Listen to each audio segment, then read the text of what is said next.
Go7 king of the game. I believe in you, that's what he'll say. Nice and kind, leading cobalt ice. He's a blue, cute, and deadly little guy. Seeing through the fog, old gods he's slayed. Go7, Go7, Go7, Go7. Go7, Go7, Go7, Go7. Go7 king of the game. I believe in you, that's what he'll say. Nice and kind, leading cobalt ice. He's a blue, cute, and deadly little guy. Seeing through the fog, old gods he's slayed. Go7, Go7, Go7, Go7. Go7, Go7, Go7, Go7. Go7 king of the game. I believe in you, that's what he'll say. Nice and kind, leading cobalt ice. He's a blue, cute, and deadly little guy. Seeing through the fog, old gods he's slayed. Go7, Go7, Go7, Go7. Go7, Go7, Go7, Go7. Oh, not the penguin! 1 second. Go7 king of the game. I believe in you, that's what he'll say. Nice and kind, leading cobalt ice. He's a blue, cute, and deadly little guy. Seeing through the fog, old gods he's slayed. Go7, Go7, Go7, Go7. Go7, Go7, Go7, Go7. And I should be there. I should be. There we go. I do blame the snow. I do. It's cold. It was in the teens.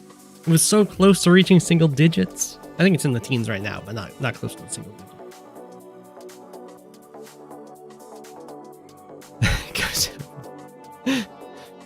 Hash line. Nice. Okay. So many people out power. So far the power's only flickered here, which is enough to restart the computer and the internet. So, I mean, the stream might randomly die. But we'll see how long we can go.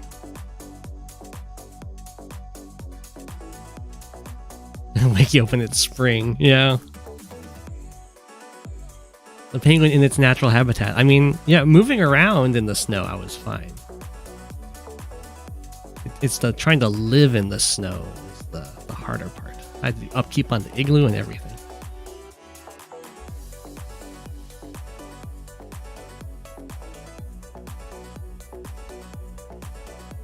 Oh, it's this one. We've seen games on this a few times now. It's a Lash mirror?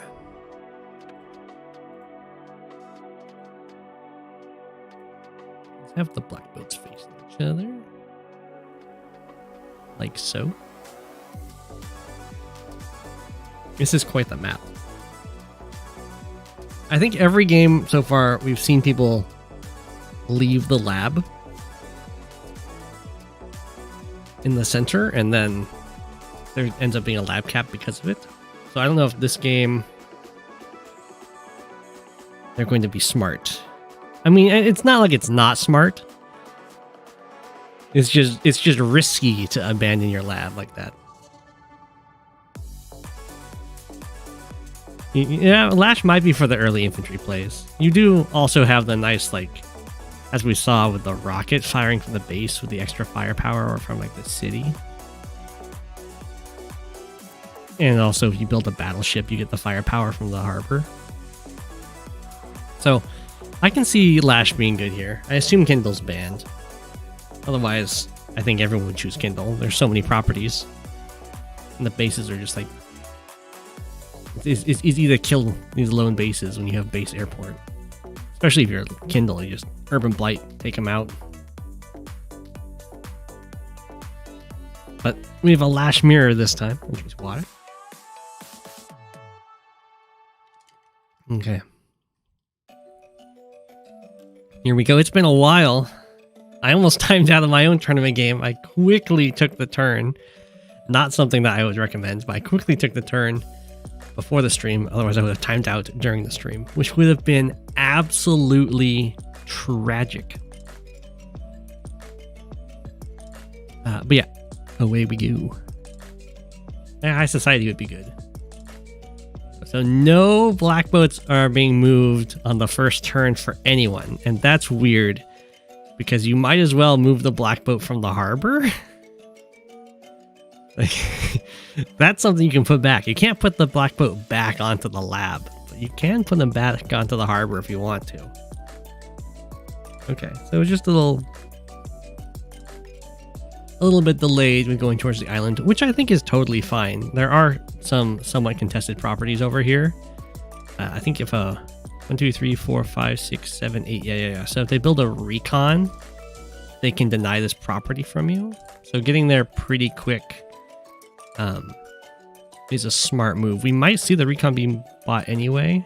The one downside to building the recon to threaten to interrupt this capture is that you don't stop this capture or this capture, and the infantry has options for what it wants to go for. And then if they build a tank, suddenly your recon's kind of isolated, because usually they build a tank and you send your recon to another front, but since you're coming out of this corner and not easy routes to another area, you'd be in some trouble. I mean, you can go off this direction and then you get cornered. But of course, if you don't build the recon, then they do get to start capturing this. The more dangerous contested city. I have bad time management. This is true. Ooh. Dark Raider's going to go for a comm tower capture very quickly here. Oh, whoa. I also didn't notice this, but Disc very weirdly waited several turns and then took the black boat off the lab and the harbor. So understandably, we get the double drop off here. 1, 2, 3, 4, 5, 6, 7. I'm surprised we don't have 1, 2, 3, 4, 5, 6, 7 drop off here and here. I mean, that's pretty.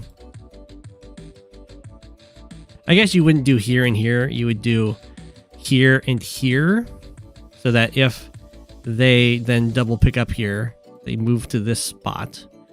They can drop off here and here, and then you just go for this capture, and then the guy that was on here go for the harbor. You might as well force them to not immediately lose the game. Unless you're just trying to lull them into a false sense of security. Ooh, an early artillery down here. That's pretty interesting. I wouldn't have thought of going for the artillery from a lone base against airport base, because they can build a copter to deal with your artillery and then also build a tank to deal with the anti-air that you have to build on the following turn, and you're just kind of going to get outpaced vehicle-wise. And the artillery will get absolutely decimated in a vehicle-heavy fight.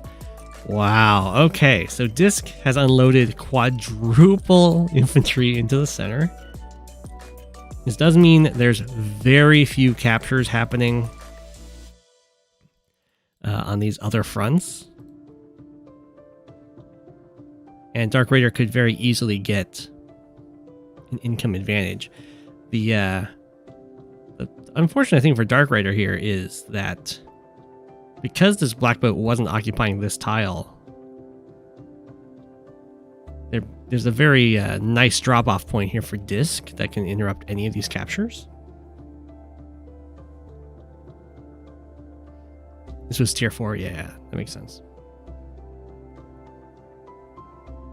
So basically, if Dark Raider had the black boat go here and do the drop-off here and here, then this black boat for Disc would be forced to either drop off infantry here and here, which won't be able to interrupt the harbor capture, or drop off a single infantry from here and have to hold on to the other one because you're occupying the other tile that can be dropped off from. And What would be nice about that is it would basically guarantee that you get the harbor, where here it's not quite so guaranteed because you're not really guaranteed to get either of these properties.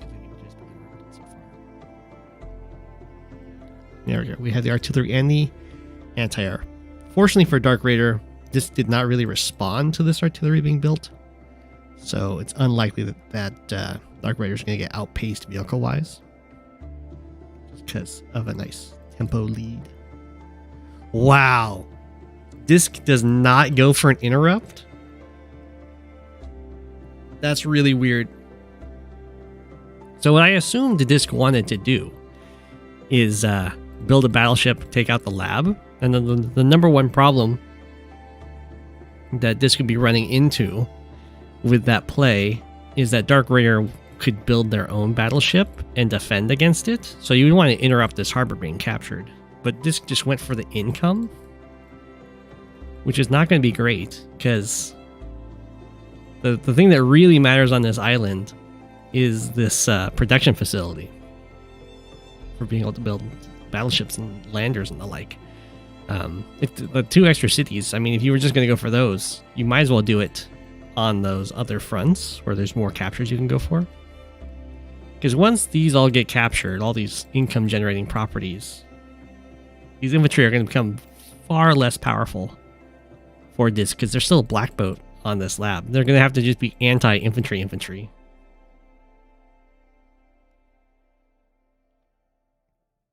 But we'll see how it goes. Interesting. Okay, so we do build a copter tank down here. Gonna maybe try and out-tempo this base. And then just a single tank here. We'll see what kind of shenanigans and games this artillery gets up to. So far, I haven't been too impressed. It is going to get somewhat warded off. It didn't deny any captures like other vehicles would have. This is a nice little placement to form a wall, so none of these infantry can get double hit. Not that there's 2 infantry over here, 2 double hit. Not sure why this black boat stayed over here. Typically, you would expect it to go pick up other. I don't know what that artillery is doing. It's a day late. If it's planning to move here to then lock this city from being captured, it's a day late to do that. Plus, SC's already being denied by a copter and an infantry. Okay. I do like that the anti-air is threatening to hit whatever gets built here. It can just get blocked off by the tank moving in the way, but it's still a cute little play. I expect a battleship stare down.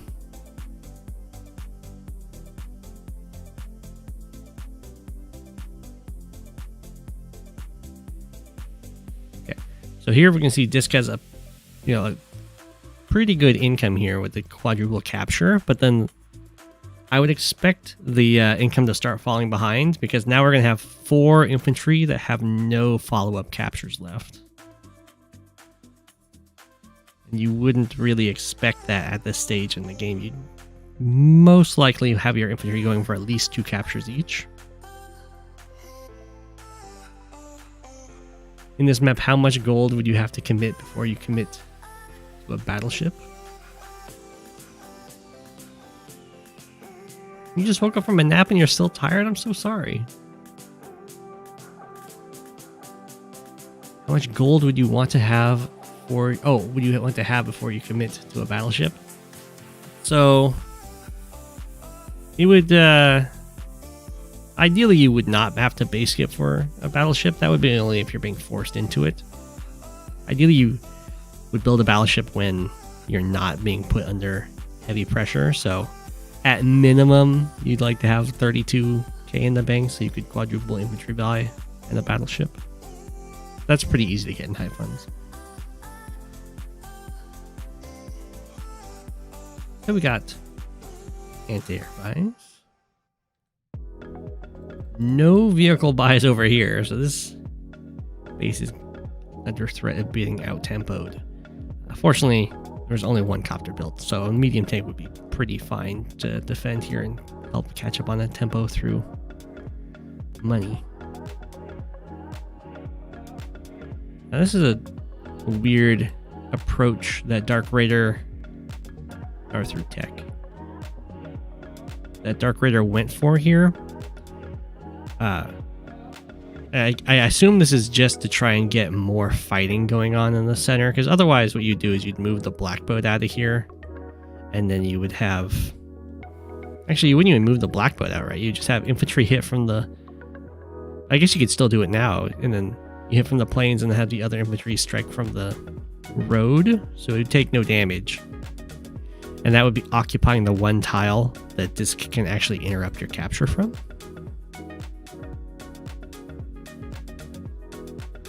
But this way is more just promoting more effective infantry combat, because now this has to interrupt from the road and it kind of sucks.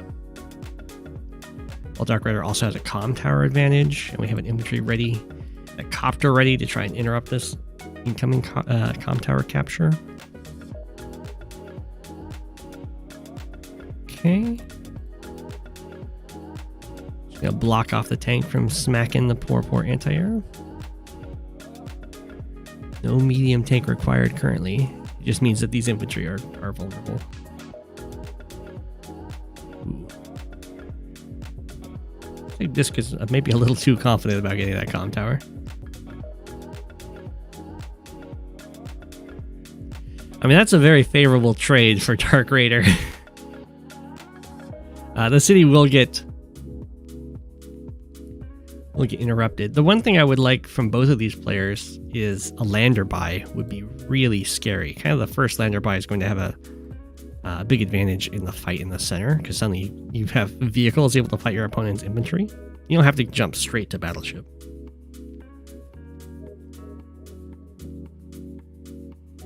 It looks like the idea was to try and get...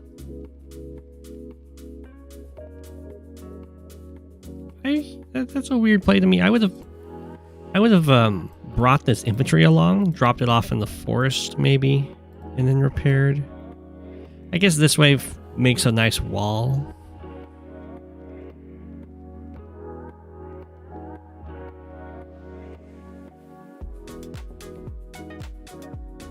It's okay.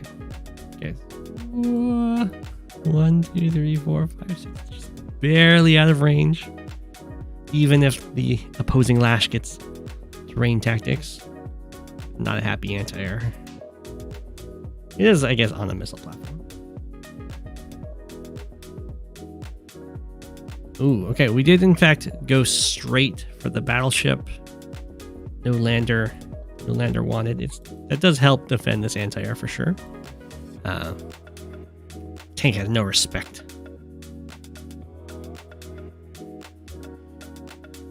And there's certainly, even if the tank had not moved into range, plenty of infantry to go attacking.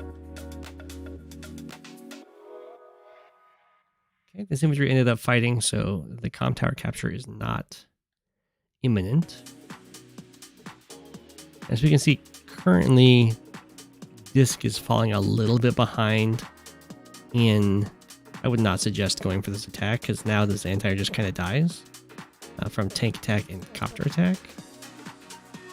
You have to do like the replacement anti-air, but it's not going to be able to reach the copter if it attacks from here. But yeah, as you can see, Disc has now fallen a little bit behind in income, because at the end of your turn, you want to be about half a turn ahead in income. And right now, Disc is just even, which is not good, and then also loses city there. Whoa. Dark Raider voluntarily steps off of the lab. I do know that obviously I do see that there's a battleship that can shoot. But I don't think you're too upset about the battleship spending a turn to fire on the black boat.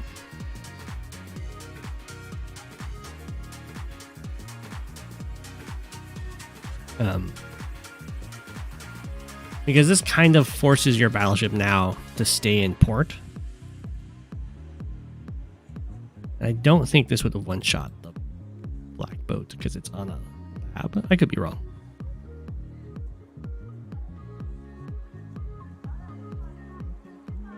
Yeah, but the thing that I don't like about that is if the black boat was there for at least one more turn, then you have a turn to move your battleship off of your harbor and build a sub or another battleship or whatever you wanted.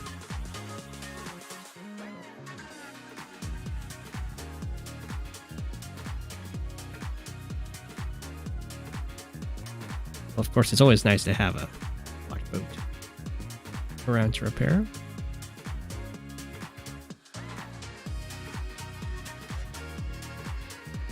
Okay, so their battleship decided to stay here. Again, I would have recommended stepping off of the harbor to build another unit. Like a sub's a serious threat, especially because this battleship's kind of glued to staying on this harbor as long as there are infantry around that can start a capture on the lab. Not that there's that many left. I'm not quite sure what Disc is trying to do over here. These infantry look very vulnerable to me. Just getting picked off.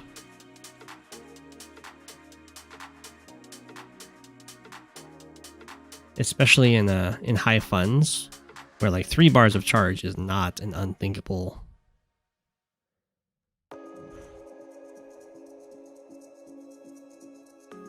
One, 2, 3, 4, 5, 6. And a tank copter reaches this. I guess no tank reaches this anti-air.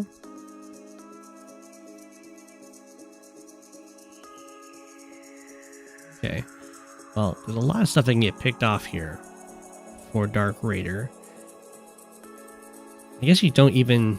Well, you'd want at least terrain tactics to get the 20% firepower to kill off this tank. And probably...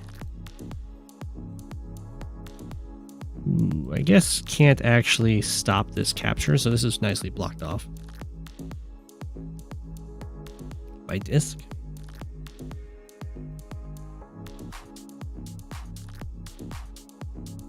Here comes the tank. And this is where this lone base can start getting very out-tempoed, because if Dark Raider just keeps going copter tank, that's just going to completely overwhelm whatever combination of units gets built out of the single base. Unless it just like these units just out-tech significantly.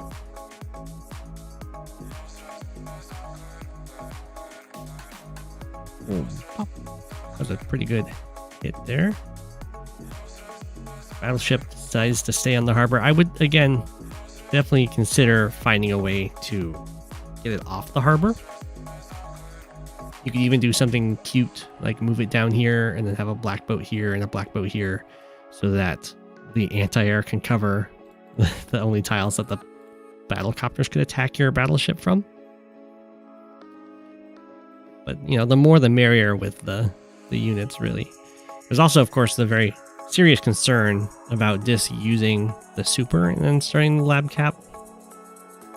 Fortunately, the lab is a lab and not an HQ, so it has one less defense star or terrain star to worry about.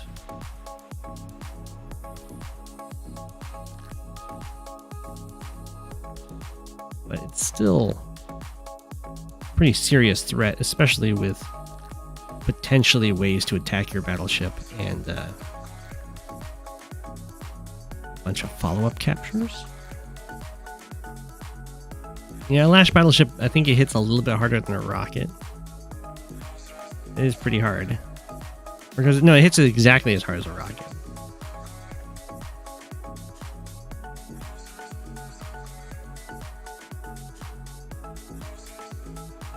So it'll definitely interrupt it. But I would be very concerned. Fortunately for Dark Raider, the battleship was not able to get in range of this harbor, because that would be the nightmare, is they put a battleship in range of your harbor and then they start capturing your lab and you don't get to shoot their battleship, you have to shoot your lab.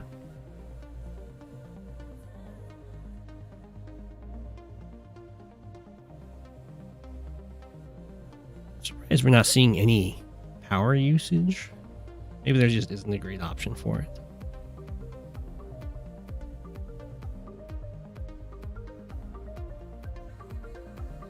So yeah, right here, Disc is going to get just out triangled. Bomber's going to kill the anti-air, then tank copter will just kill this anti-air on the base. And since this battle copter will be standing right here, this tank will actually have no way of hitting the opposing tank. And there'll be nothing to stop the bomber from just kind of reigning supreme. It's a pretty scary push down here for Disc, though. Okay, Dark Raider does kill off another infantry. Interesting.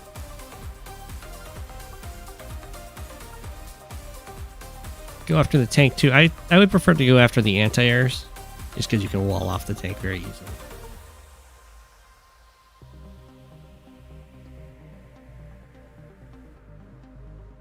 And here, this anti-air can still get some stuff done, where the tank would have absolutely nothing to do but like hit an infantry.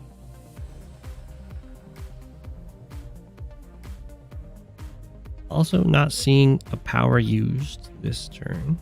It might be that they're having a game of chicken with the power, or Dark Raiders saving the power to use it. Try and shoot the lab. Okay, you have a rocket built. A complete abandonment of this front. Probably because the battleship's overlooking the base. If you want, you can of course always build a mega tank. The mega tank will survive under this kind of pressure for at least a turn, and you do have follow-up units to try and avenge any attacks. These mega tanks are pretty resistant to direct fire. Okay.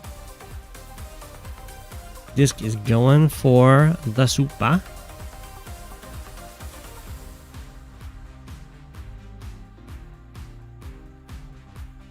Beast gets taken out. Super wasn't really required for that, but I assume the super is for this lab capture.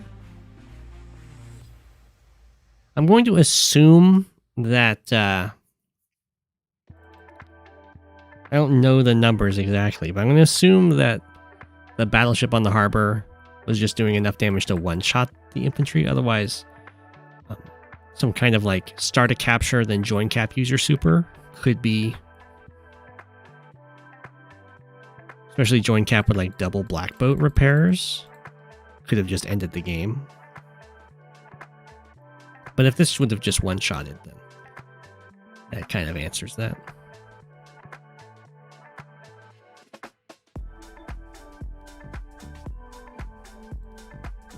I don't think the rocket can actually get in range, can it?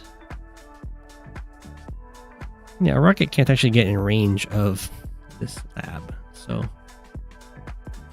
little unfortunate. What is that bomber doing?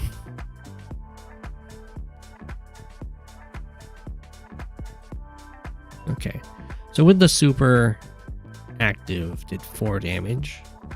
So I think this doesn't actually one-shot at the base power level, well, or with a single comm tower.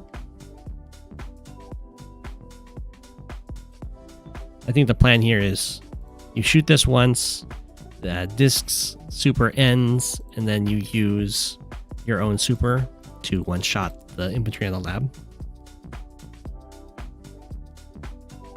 Yeah, even with one comm tower at most 99%. So yeah, that would have been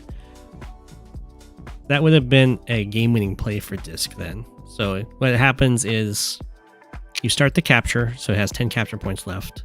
The battleship shoots you and knocks you down to 1. And then you, on your turn, use 2 black boats to repair yourself up to 3. Start the hit the capture to bring this down to 7. Then you join, pop the super, you get shot down to 6, and then you double repair yourself up to 8, and you have a whole capture point to spare. More likely what would have happened is Dark Raider would have just had to pop the super earlier to one-shot in order to stop that from happening.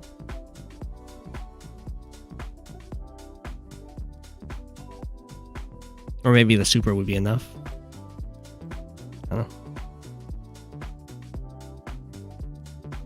But it looks like Disc is able to take control of this corner, and Dark Raider is getting all the other corners, which definitely doesn't bode well for Disc. But out of all the corners that Disc wants to own, this is the best one because it's the only one that actually overlooks the lab that Dark Raider needs to protect.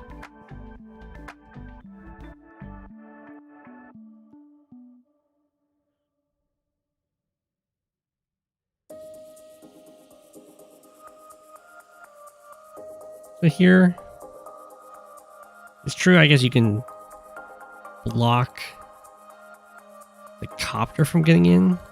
Ideally, if you can find a way to damage this battleship a significant amount, then you'll be happy. Or the other thing you can try and do, which I don't think is possible, is just like a mass sacrifice to get the super again, but it's just not doable. You really want to keep your infantry in range of continuing these caps. I don't know why you'd even move over here, unless it's to interrupt potential captures Dark Raider, I guess. But yeah, here's gonna be the prime tactics. This is to one-shot the lab infantry.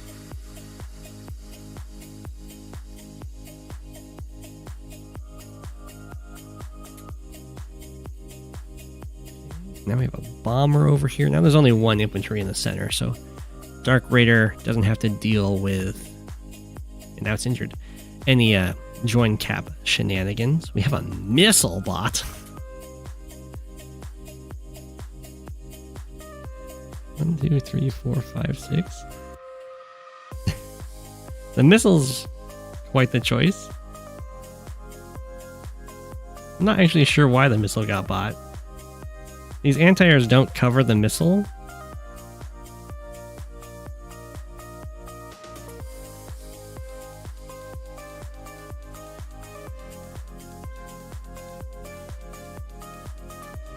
So it can kind of just get attacked.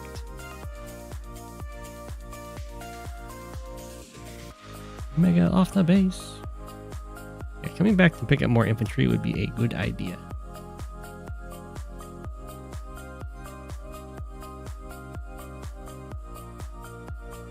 I mean, the missile protects the battleship. Ooh. I didn't see that coming. I don't think I've seen that in one of the competitive games. Oh, no, actually, I did one of the tournaments. But the capture limit, well done by Dark Raider. So, usually the capture limit's about 2/3 of the map. If you own that much in income generating properties, then you win the game. Dark Raider actually was able to get more than that potentially with this city. It's very, very odd to win by capture while there's still 2 uncaptured properties. It looks like the capture limit was a little bit generous on this map. It's a little bit less than 2/3, but it's still a good win.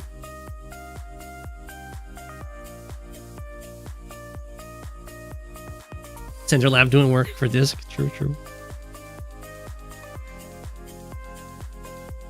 Yeah, Disc could definitely have... If Disc was able to put the battleship in range of the other battleship, then that would be also a very strong move for going for the lab capture. Just as this is laid out, it's a little bit difficult to get your battleship in range of the other battleship without spending at least 2 turns to get into position. You got jump scared by the capture limit. Yeah, I did not see that coming. I have a feeling Disc might not have seen that coming either. So GG.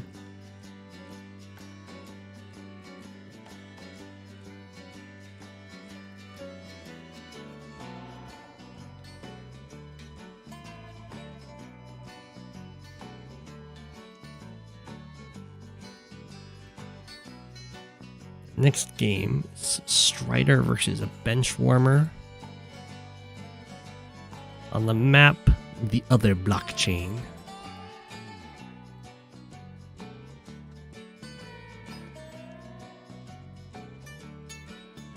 You were only aware of the cap limit the turn before?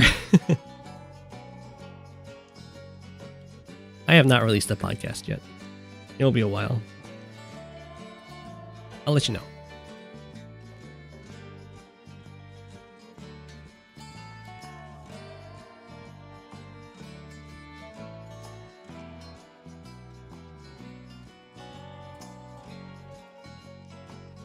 Okay.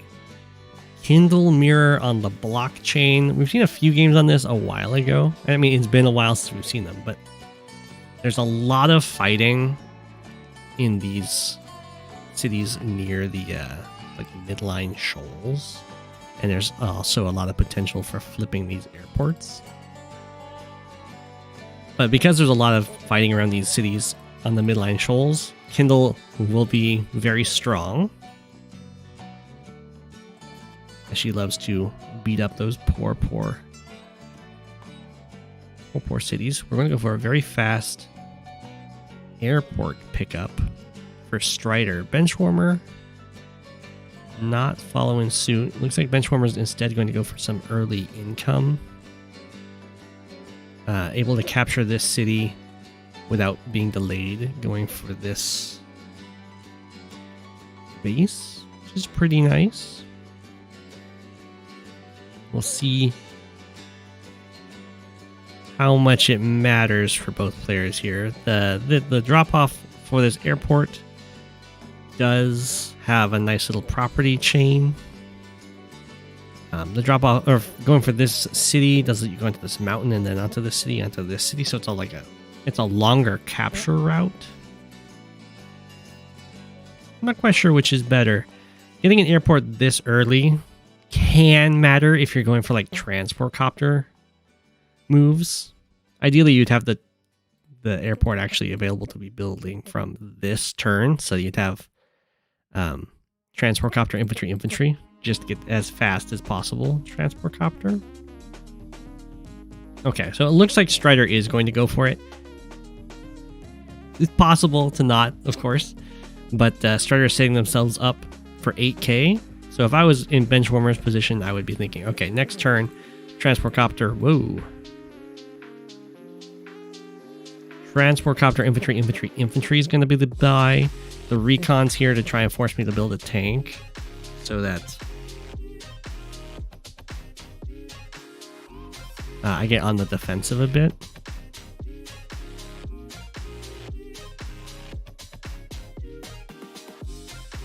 We'll see if Strider is comfortable with it. It's a pretty tricky play to go recon into transport copter, so we might just bail on it. Looks like we are going to bail on it. Okay.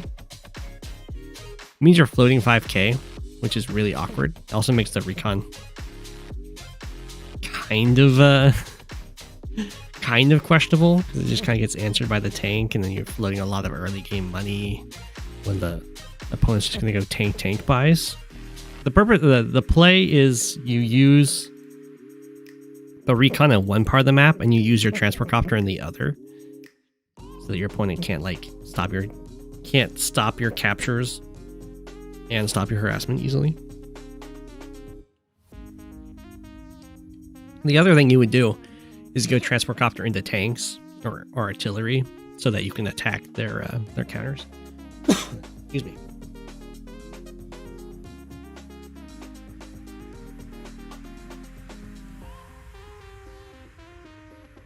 Yeah, as is, going for the airport so early is not looking great now because there's been no purchases with it. And the all-important tank count is heavily in Benchwarmer's favor now. And the black boat play to get this city early and then still get the base at the same time does give you probably enough income to get the double tank, the back-to-back tanks, which is pretty well thought out. We have our first conflict. Aha. Okay, we're going. This is called overloading. So this infantry hits here to interrupt this capture. It can just get bopped by this tank. So the idea is, I'll just use my recon over here and interrupt this capture. And now this tank can only hit one of these two options. So I'm going to get away with one of these harassments for free. Looks like we're going to go for 1, 2, 3, 4, 5, 6. We're going to go for the recon attack with the tank. That might be the right play. It might not be.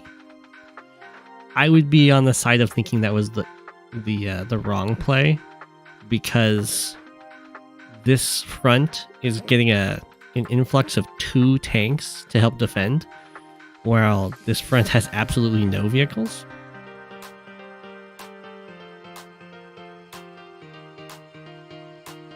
So you're just gonna have like way more firepower than needed over here,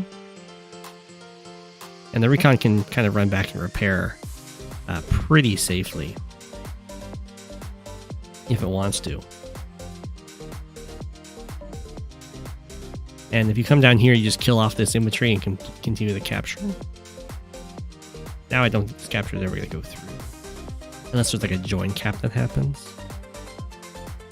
Well, we'll see. Obviously, it's more value efficient to hit the recon than to kill off an infantry, if you're talking purely about money. But unit count wise it's better, and I think map presence wise it's better. I do like the prophylactic anti-air, because you're moving really close to this airport. You gotta expect that a battlecopter would get built in answer. It was also really nice that this recon was striking from the forest, so this tank couldn't hit from the city to kill it off. Okay.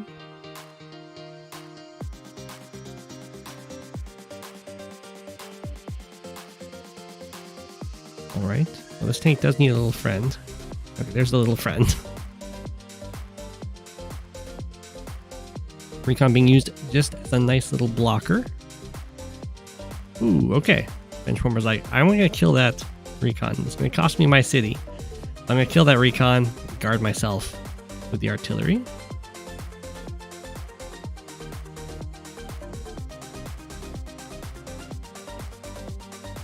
I have a feeling that Strider is probably totally fine with that. Recon did its job very efficiently. And then Benchwarmer kind of had to back off over here, which is not ideal for sure.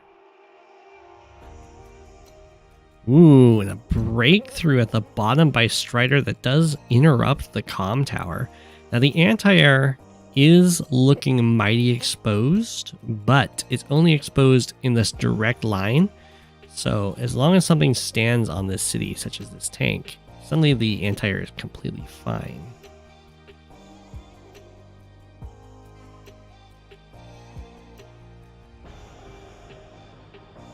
2, 3, 4, 5, 6. Like the tanks are technically covering each other.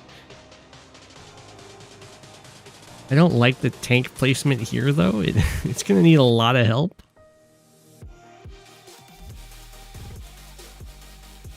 Maybe 3, 4, 5, 6. Yeah.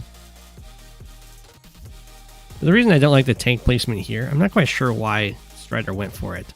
That's because this artillery can just kind of, with an infantry, can just kind of clear this guy off of this city, and then we can have a tank from city strike for Benchwarmer.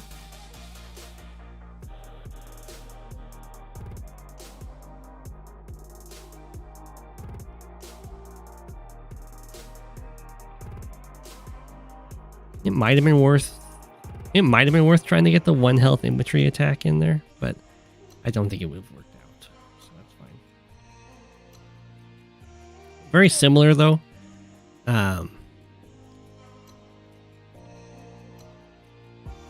Yeah. Actually, never mind. Doesn't matter. There's no tank on Strider's side that can actually stand on this city, so you can't have like a kill off on this tank and then a good strike from here. I mean, there's the 3 health tank, but that's not a real threat.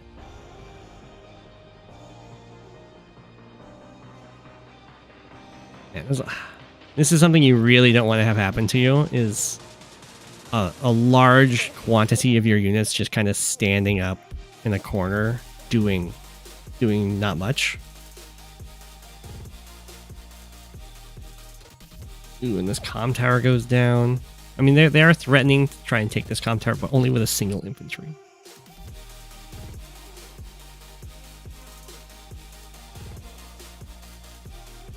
Am I colorblind? I'm not colorblind. But there's members of the audience that are colorblind.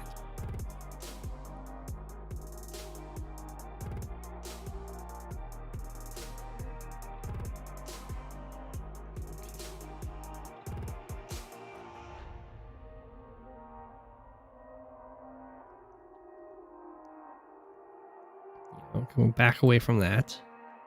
Very understandable. The nice thing that Strider got out of that exchange is this power lead or charge advantage. As well as, you know, being up 5k and a comm tower, soon to be 2 comm towers. I mean, there's a few things that Strider got out of that. But out of that positioning, it's not always the worst thing to have your unit get bopped.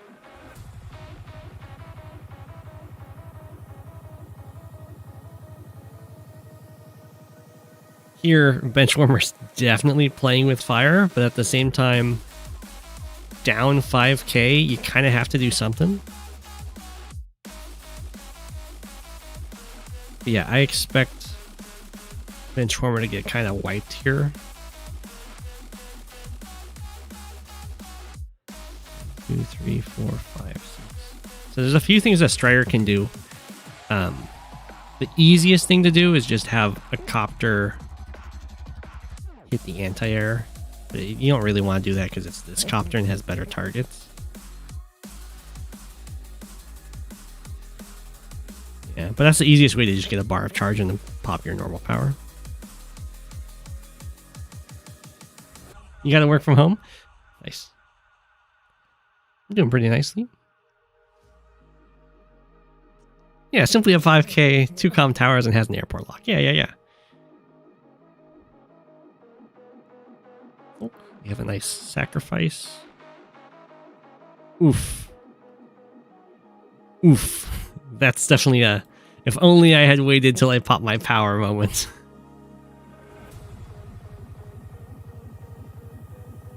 Here comes the Urban Blight.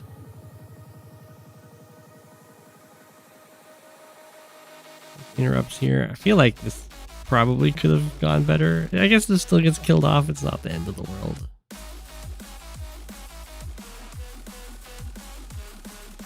Capture on the airport. I probably would have waited on that.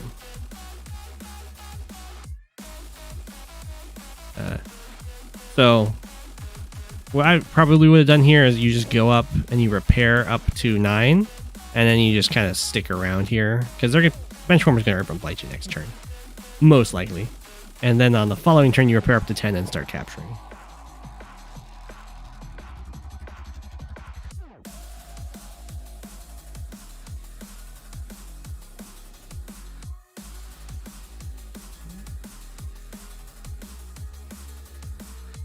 I do like Strider is moving everything down here. Benchwarmer does go for the Urban Blight. There's some infantry that shouldn't have been standing on cities. This guy shouldn't have been standing on a city. That's just... unless there's like no other place for it to stand.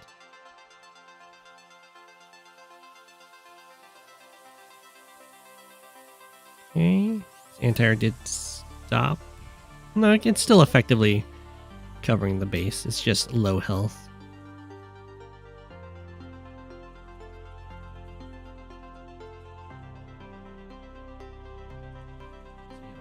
I agree with Benchwarmer just kind of trying to get something done here. Ideally, you could get like some kind of threat happening over here to take this comm tower, of course. You gotta try something. I don't understand this move. It does kill off this tank, but you can just have your Black Book come over here, repair this up to 5, and do a huge amount of damage to this battlecopter. Or you can retreat and heal up. and serve as a very strong battlecopter, anti-battlecopter threat.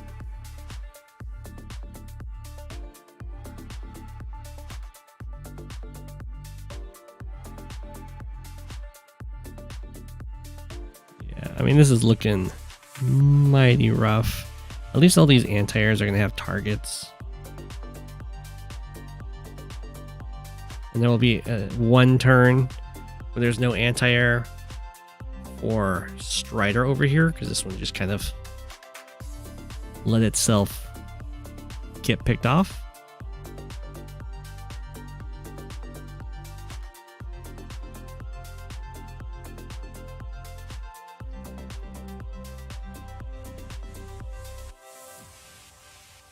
Bad luck, just don't roll bad.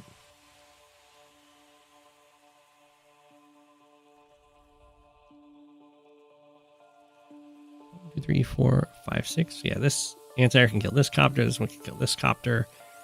And then suddenly there's no anti-air capabilities over here. Or you can do that in reverse order. That works too.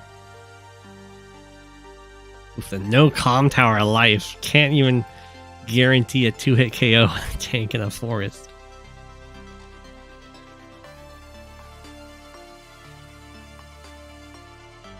But this is kind of a lesson learned again for whenever you are attacking into an airport, you always want to have 2 anti-airs. You don't want, just one is not enough to really lock it down. That's both for if they build bombers against you, and also if they can just kind of tag an anti-air and swarm you with copters. Or more. I mean, if you want more, you can bring more. I also don't like stalls. I sympathize. What is this?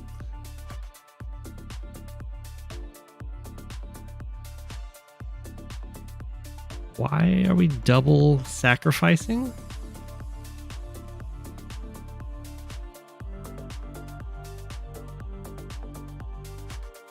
That was not worth it. I mean, you kill the anti-air, but your copters are way up here. Now all your tanks are exposed. That was big question marks.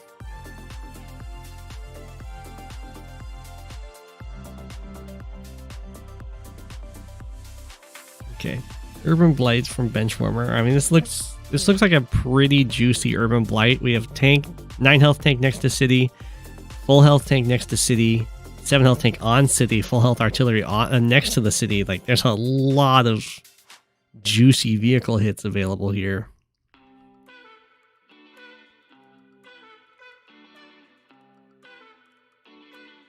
Three, 4, 5, 6. Okay, this guy can just reach. Pop the copter, that works too.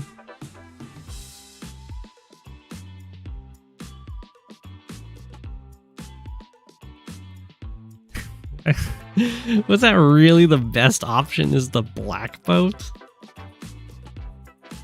There's gotta be a better choice. I mean, you can just hit one of these infantry. Definitely don't hit the black boat. Unless you're trying to set up some sort of wild kill.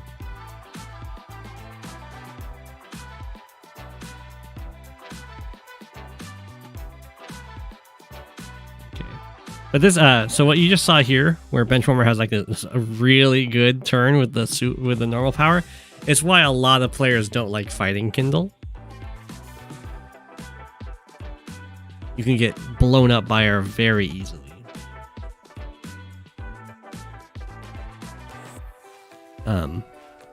It comes down to a lot of practice, I guess. Once you fight a lot of Kindles, you just won't be setting up your army in quite the same exposed situations. But that's exactly what Benchwarmer needed.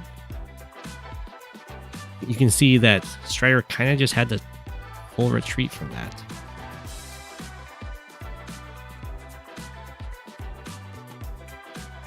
Oh.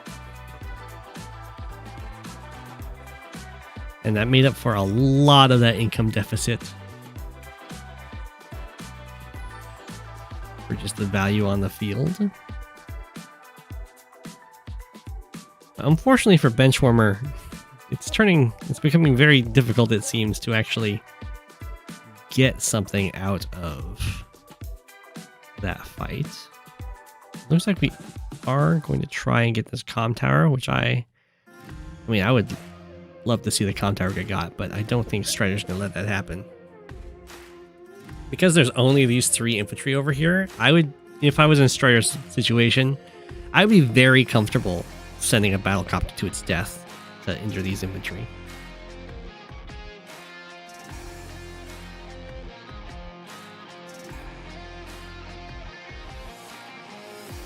This play is not as great. I mean, I guess it's fine because there's like all of these units ready to pounce. Yeah, I guess it's okay. So the tank, the anti-air infantry, I think that's enough to kill this tank in the woods, and then this guy can just interrupt. But then like this whole army gets to pounce on them. Ooh, that's not actually enough. Never mind. I thought the double comm tower would pull through. Looks like Strider's going to have to rely on getting the Urban Blight.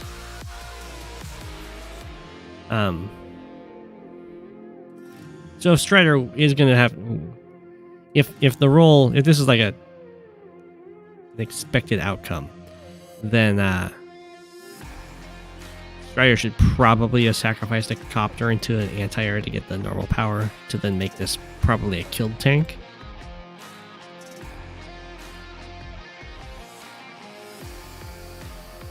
Even though, I mean, yeah, we'll see.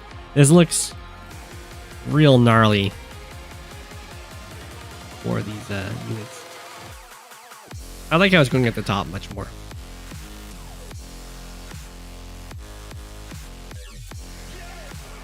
Just because there's no infantry available to get captures. Okay, well, Benchwarmer is going to get another turn of really juicy swings. At least we don't have any vehicles standing on property that shouldn't be. Good. Pop. Yeah, this is why you would want to have used the power to get the kill on this tank earlier, so that you can have this guy much lower than 7, down to like 2 or something.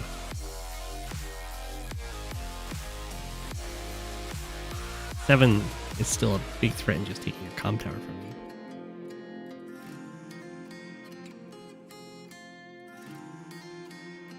you. Okay. That wasn't as devastating as last time, but that's still a very good turn from Benchwarmer, and this copter survived.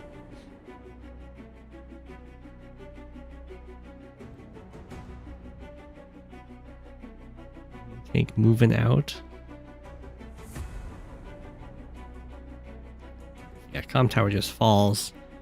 And that's the worst case scenario is when you sacrifice a bunch of units to delay the comm tower, but you only delay it like a single turn.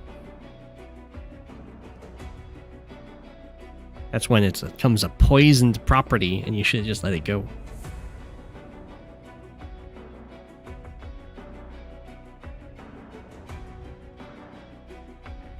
So many celebrities in chat.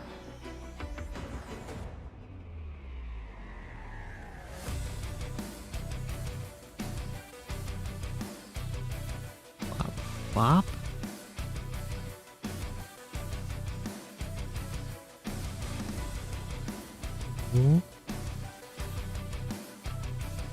Benchwarmer. The single 5 health infantry up here. A lot of vehicle support for him.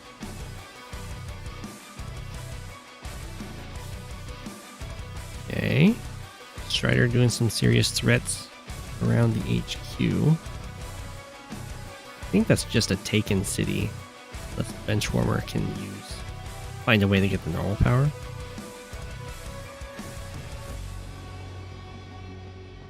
Looks like we're going to try and go for the normal power because that infantry just attacked a copter. It seems some very nice repairs from this black boat.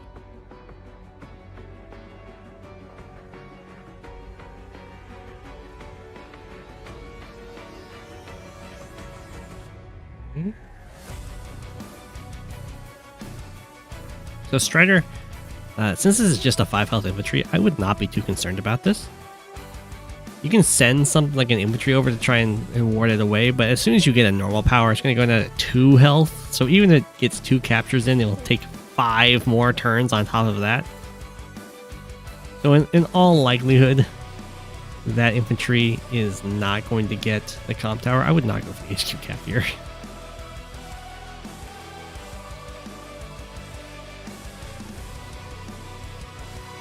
I think just taking the city would be the way to go, and then just put more pressure and try and take this comm tower back, maybe. It's really difficult to just kind of take a Kindle HQ, because when you do stuff like this, you have to overextend a lot. Like, unless the HQ is in a really dangerous position, but this is like 1 or 2 turns overextended with almost the entire army. And normally, to help balance that out, your opponent has to divert vehicles into hitting like an infantry on the HQ. But Kindle doesn't have to do that. Kindle can just beat up your army, pop Urban Blight, and the Urban Blight itself is going to interrupt the capture.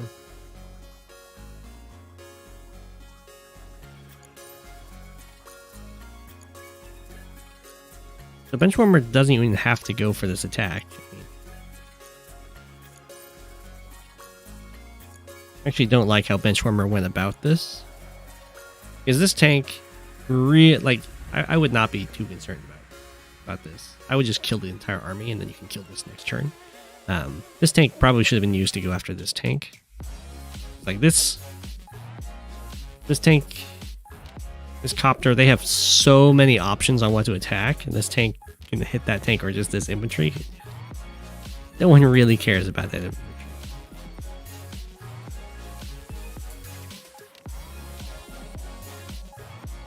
Gonna pop the Urban Blight.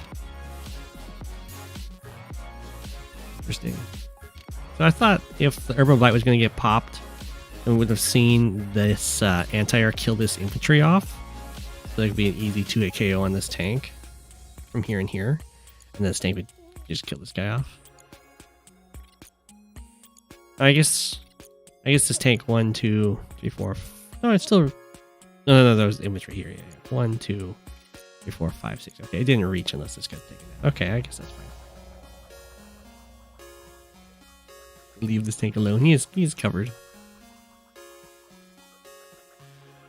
Oof.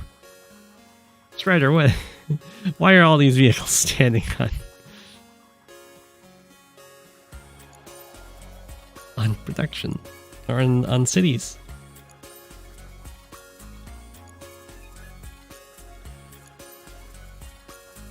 Pop. Yeah, like it probably could have been even worse, but yeah, it's really dangerous to overextend on the HQ. Strider is still up 5k. I would have preferred just taking the city and being happy, because then you're up 7k.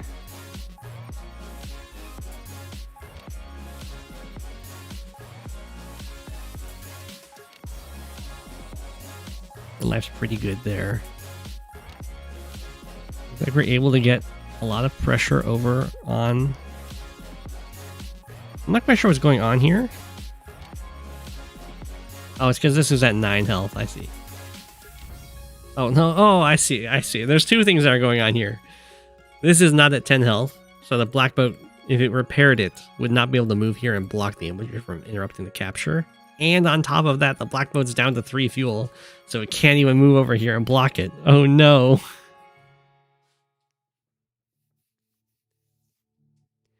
You didn't expect an Urban Blight, Strider? Strider, you need a little more experience fighting. You always expect Urban Blight. Urban Blight's one of those powers that is good at any stage of the turn. So they can go for a bunch of attacks and then still get you with the Urban Blight.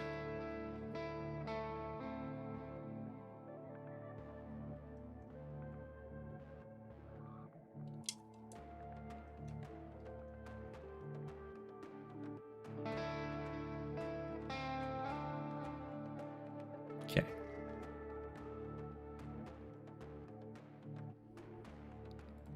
Honestly, I think it's probably worth getting an APC to save the Black Boat.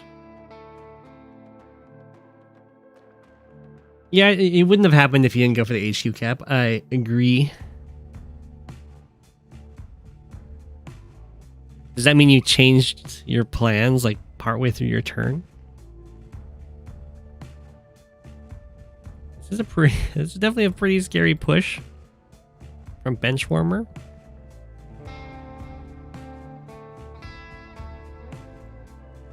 Oh, it did indeed just kind of give up this comp tower. Now, Strider does have extra power behind this, so we might just see back-to-backs, back-to-back Urban Blights, which is pretty cute, to be sure. We're finally going to get this property. There are infantry in range to interrupt these, so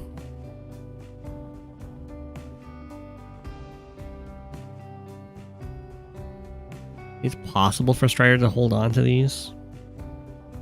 A Neo tank built over here.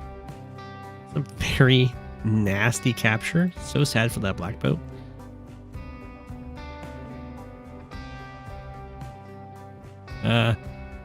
Okay, so I was gonna say I'm fine with this move, provided we don't go too ham over here. Because if you go too ham over here, Benchwarmer is going to be able to get an Urban Blight.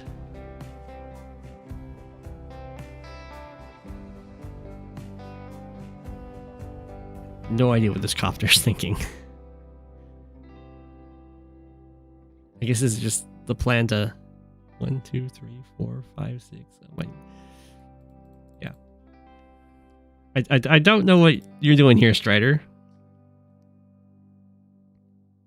So I think the play down here looks really nice.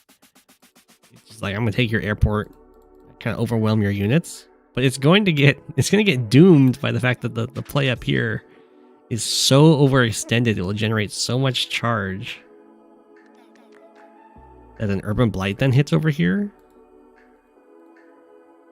And then suddenly, like, this tank just hits here, this tank hits this anti-air, the Neo tank covers against the medium tank.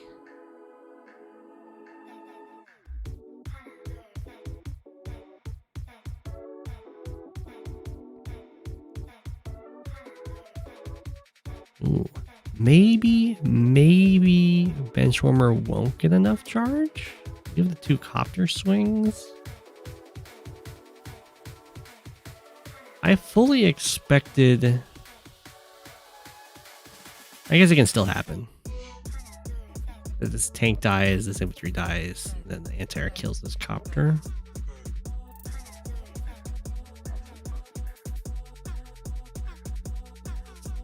After the medium tank. Wait. This is anti-air kill.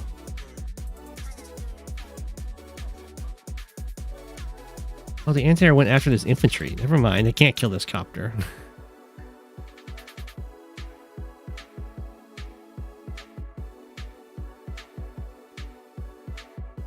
There comes the Urban Blight. I think this attack up here could have been better.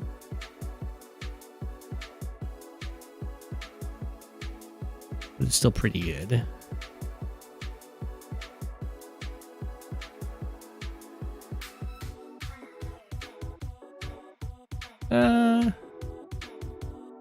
Fine.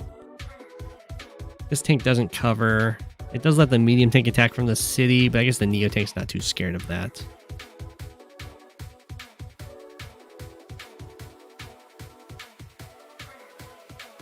Yeah, that was somehow the unit counts are still even at the end of that, but by golly, it looks very scary for Strider. Urban Blight, really?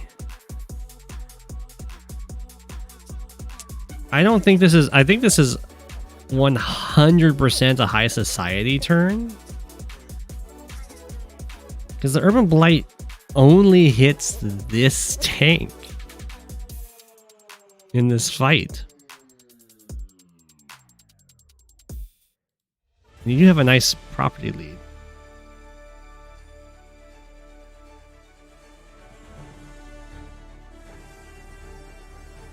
Your joint captives for sure.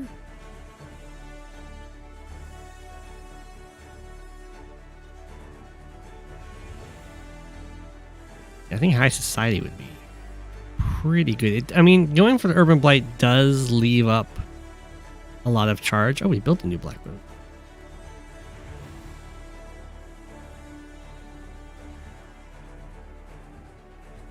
That's a weird play.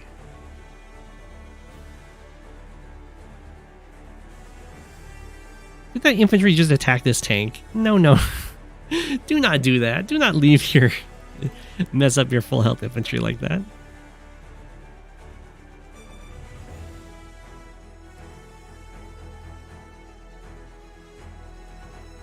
I mean, the artillery has targets.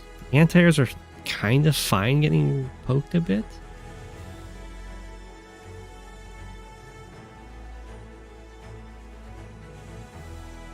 Don't think we're going to see another Urban Blight from Benchwarmer this turn, but I mean, Benchwarmer would love to do an Urban Blight, but it's not happening. Okay, Strider does get this airport up 6k.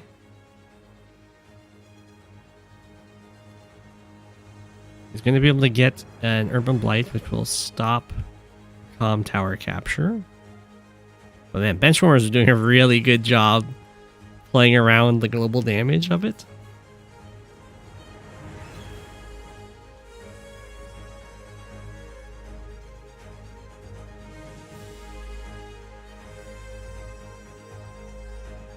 Get some nice pickoffs. This does give Benchwarmer their own Urban Blight. Really nicely done over here by Strider, though, to take out all of the anti-airs. So now the copters can kind of fight back this attack. I'm surprised Benchwarmer didn't actually build another anti-air.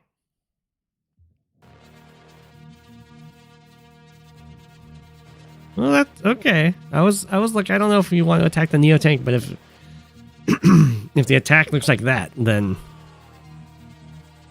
you definitely do. I guess that's the double comm tower privilege right there.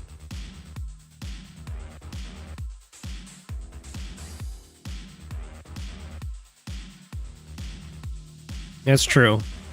With the +10/+10 stats.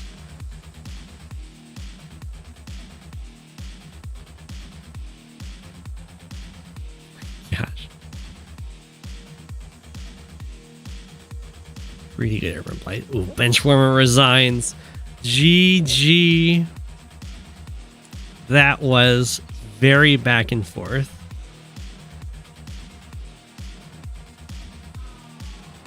Yeah. I think that would have been over a little bit sooner if Strider hadn't quite put like the whole army to be so exposed up here, but managing to pick off all the anti-airs just kind of is the nail in the coffin for this fight. Getting the first strike on this Neo tank ends up being amazing down here. Getting this airport's of course really good. Well done. Strider very good at those positional plays to find the captures on those cities. And you kind of won as soon as you stopped overextending, you kind of just won the game.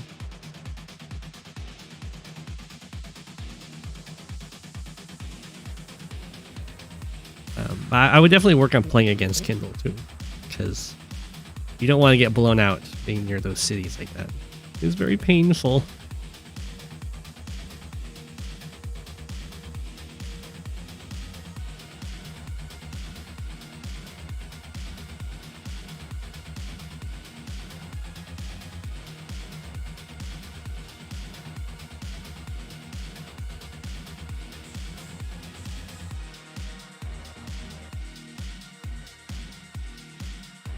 I mean, Benchwarmer made some really good fights.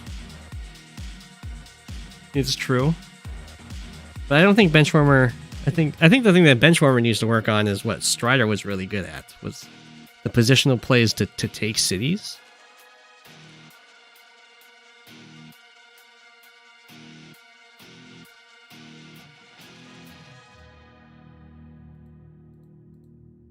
Because I guess strategically Strider did a lot better. But the tactics of Benchwarmer were stronger.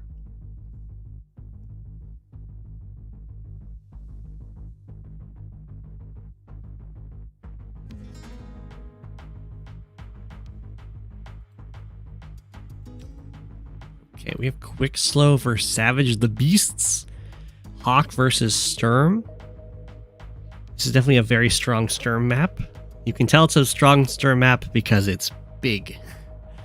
You're far apart from each other, which makes recons that have perfect movement amazing.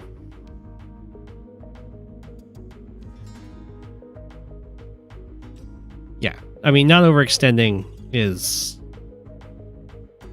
definitely number one thing. It's been a while, it's true. Prediction: first to break all the pipe teams wins. We'll see, we'll see. So a big strength that Sturm has on maps like this is that usually recon buys kind of have very fixed routes for where they can attack you based on the terrain. Because they only spend one movement for roads and cities and missile platforms and the like. But it's 2 for plains and it's 3 for forests. So if the route that the recons can take from the bases is mainly plains based, they're not going to be able to really interrupt your captures. They're going to always be going along these really nice, easy terrain routes. So you can kind of predict where you might get hit by recons. But for Sturm, the recon can hit you at any point of your capture path because they have one movement for all terrain types. That's the special Sturm. See, like for Quick Slow, if Quick Slow wants to send this recon down through the middle, it can make it to this forest this turn. For Sturm, it can make it all the way to here. It can almost be straight into the middle. That kind of forces Quick Slow to go up this way.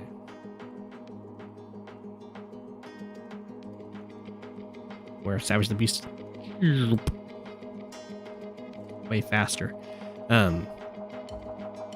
What this does mean also of course, there are some more things that the recons have to worry about for Sturm. They have lower firepower, so their interrupts are not as scary. In fact, I think oftentimes the recon alone cannot actually stop a city from being interrupted. Now, I think it can against most people. In a Sturm mirror, the recon won't be able to stop a city from being captured. But I think it will. I'm way too thinking of Sturm mirrors. So it can stop cities from being interrupted. From being captured. But more importantly, they have 8 movement, so they can hit one city, just do a little bit of damage. They go fly over and hit an infantry somewhere else. Makes it really hard to defend against. And just do a lot of general damage. This is very good placement from Quick Slow.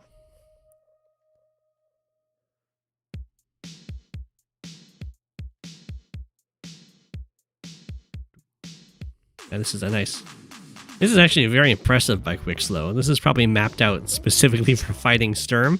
Because for everyone else, this recon would just be showing up too early. The infantry would not be able to go from this city to this city. But because it's Sturm, it can skate over this mountain, and this recon's just perfectly timed to spot that.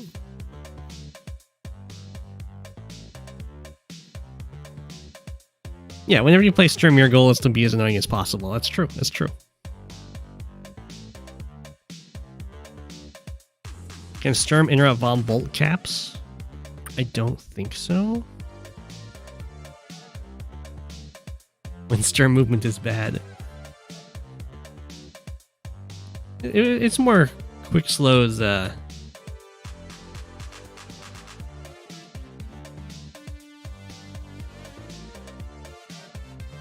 Quick slows planning is good. But yeah, this is something I like to do with Sturm, and I would recommend for most Sturms. It's just to go insanely recon heavy. I kind of like the no tank buy for my Savage the Beasts. The idea is that quick slows recon can't see this tile. So at any point, a tank could come from this base, sit in this forest to go try and deal with this recon. Now, realistically for quick slow, you would just focus on denying the captures because it's a Sturm tank and it won't kill your recon. Ooh. Did get the triple hit to kill off the Sturm recon, which is pretty nice. Quick slow does back off. I would stay. You stay, you kill it. Kill the infantry off. Deny the capture. You're not going to lose your recon. You can just go back and like repair at the black boat if you want to. I like it. Savage the Beast, not deterred by losing your recon. Even though this recon can die in the exact same way that this one did. I think it might have been better to have this recon attack from the plane or the road, even though that's worse. Did die the exact same way. But if you attack from the road, it's worse defense stars wise, but it makes it so this infantry would have to like this capture has to be completely given up. I guess it doesn't matter though. This guy's probably not going to continue the capture, or they might. We'll see. But I mean, even if it didn't, you can step off and then this guy can just start the capture.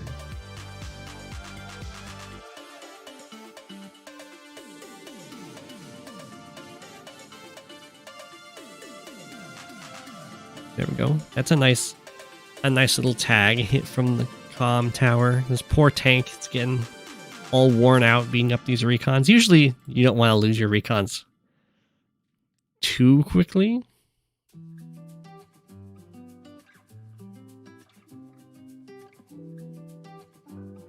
And Hawke does have a nicety going for them with the base plus 10% firepower. Comes a lot of tanks now. We're going to have a decision here from Savage the Beasts. Never mind. We're just going to kill it. I was going to say, does the recon want to deal with interrupting over here? Or does it want to kill off this recon? Definitely you want to kill off the recon. It denies a lot of vision.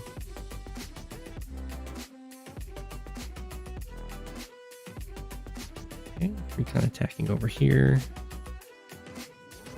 Mainly got some tanks and artillery recon. Got an anti-air. Anti-air is fine, of course.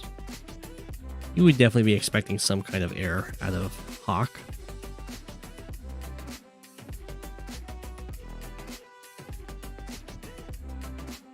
Zoom go the recons.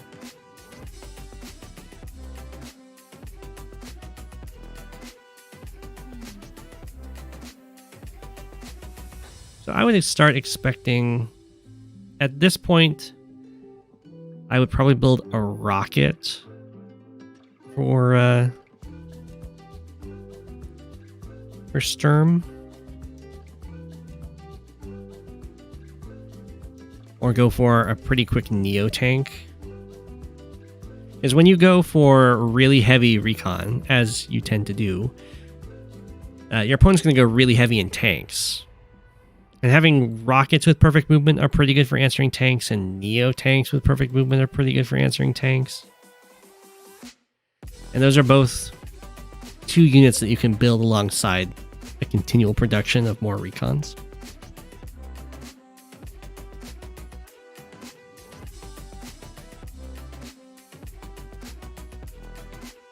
Bop, bop, deny the comm tower. Pretty nice. Some more recon harassment looking. Okay, there we go. There's our Neo tank. You love to see it. You can go Mega Tank if you are feeling, if you've got a really good read on what your opponent's doing and you're feeling very comfortable in your map control. The perfect movement for the Mega Tank does offset the really poor movement by a decent amount. And the incredibly high base damage that the Mega Tank has, which is usually just like a ton of overkill for everything, means that it still one-shots things for Sturm.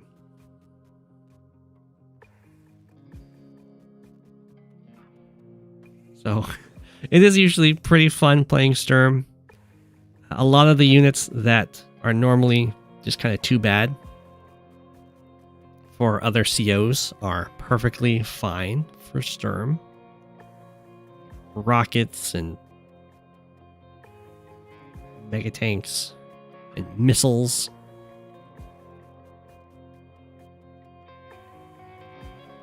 I mean, recons are good for everyone, but Sturm recons are a special type of good. So even though quite a few recons got picked off over here, the overall trend just eventually overwhelmed Quick Slow. The other thing to keep in mind is that if we're looking at the reinforcement routes or paths, when Quick Slow is going this route, the tanks have to stop here, and then their turn 2 reaches here. For Savage the Beast, they stop here, and their turn 2 reaches all the way over here. So the range of when someone's overextending or not is going to be different for both of these players due to the perfect movement.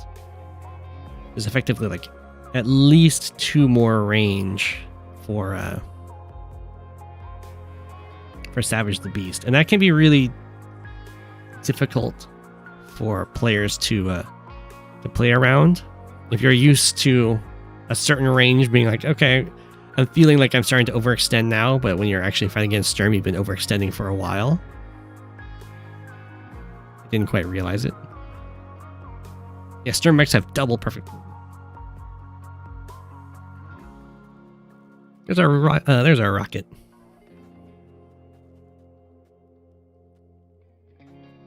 Okay. You have double comm tower Sturm currently.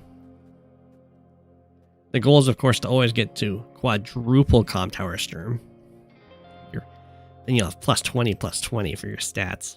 It's going to be very difficult now on this map because the other comm tower is way up here behind the bases. Oh. The recon interrupt? Ooh, the recon interrupts. Yeah, this Neo tank. Not something that Quick Slow would like to see. Not in the slightest. Here comes the rocket.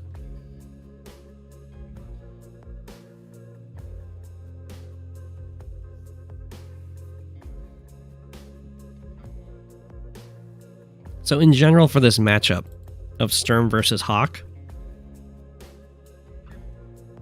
these things are going to get really sad.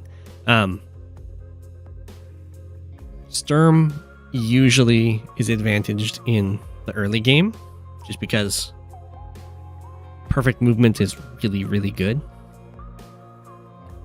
And then Hawke will be able to start clawing their way back into this game as soon as the first super gets used. Did we? Okay.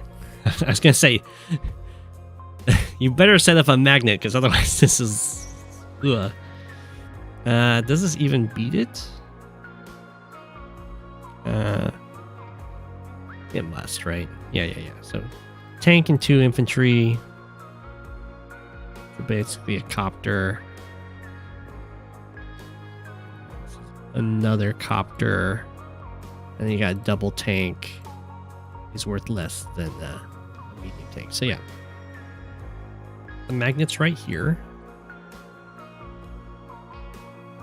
As Savage the Beast, I would definitely use the power.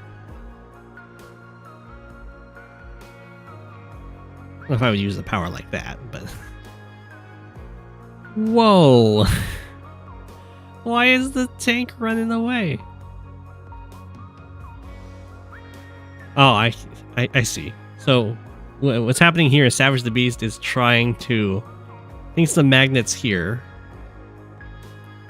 And it's going to move the tank away so that it's not detracting from up here. Wants the meteor to hit here. Joke's on Savage the Beast, the magnet was up here the whole time.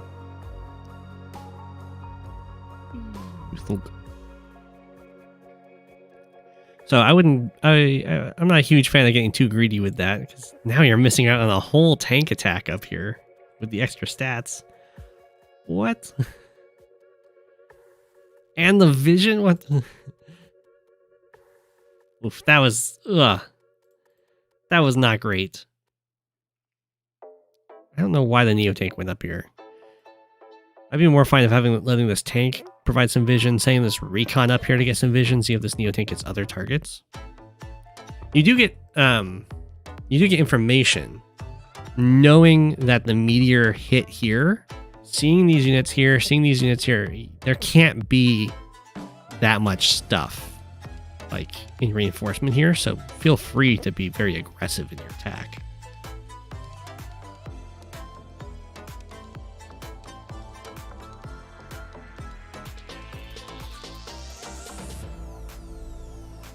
I'm going to be probably doing one more replay today.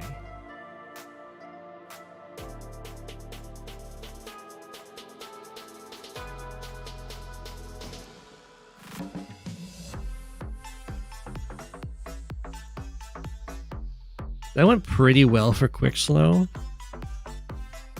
This is a nice magnet. It used a medium tank on buy. It used a copter that had just been placed or just been built. This other one stuck around, so that's a little bit slow on tempo, but the other stuff's really good on tempo. And these will also heal up from the super. Looks like the copters joined. I don't like that. I don't know why quick slow joined those copters. What are they, 6 health? Yeah, I mean, you use the super, they go up to 8. I mean, it's pretty good. Didn't spend the money. Very bold to go for the comm tower capture there.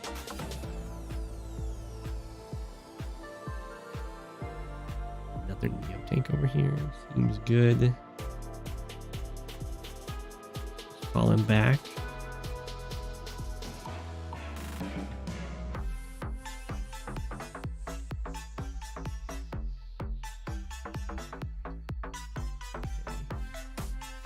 I definitely agree with quick slow. Down 2k, it's not the end of the world, especially if you're taking a city back. And the Hawke super scales really well with unit count, so letting units just kind of build up at this point is kind of all benefit for quick slow. Letting the comm tower through, of course, would not be as good.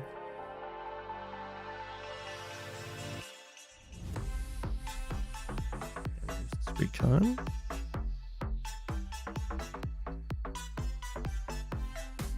This is probably a little too aggressive for Savage the Beasts. But killing off the recon's really nice. It does make attacking here a little bit more awkward, provided that these Neo tanks don't get both shown over here.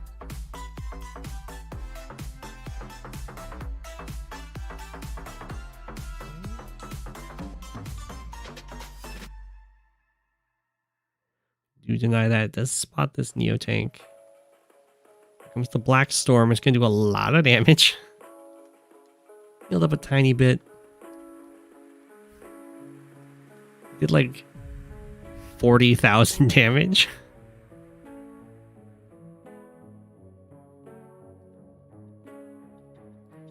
Ooh, this Neo tank's looking pretty nice for this attack.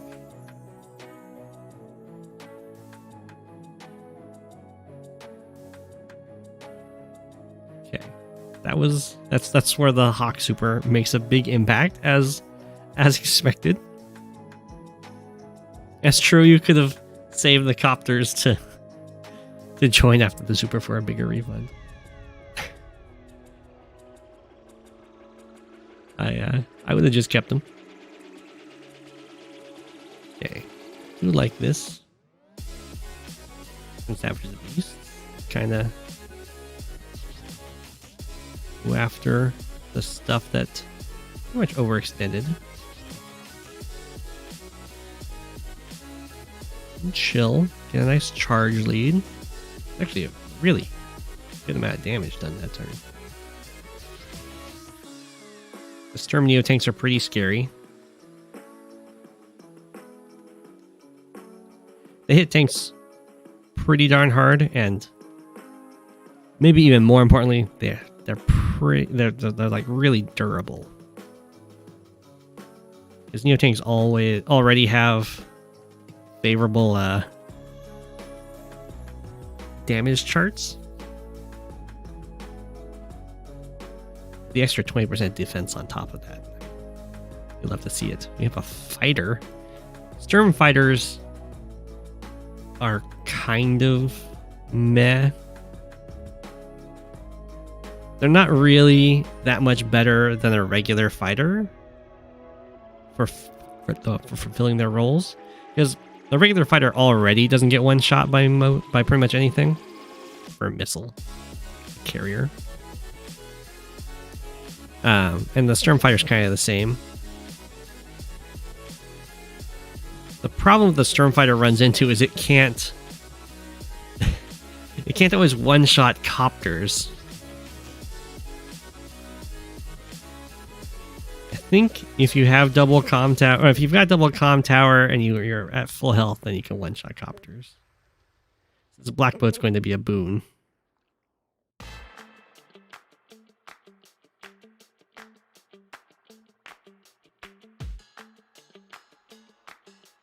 You say Hawke needs some megas? I didn't notice there was a base skip. So megas against Sturm are really, really risky. One, because Sturm can often have megas, and also Sturm recons. Now, Quickslow's been doing a really good job this game, just kind of killing off all the injured ones. But oftentimes there's a lot of injured Sturm recons, and they're really fast. So they can just kind of zoom in 1 health, 2 health, 3 health recons from very far away to drain all the ammo on your mega.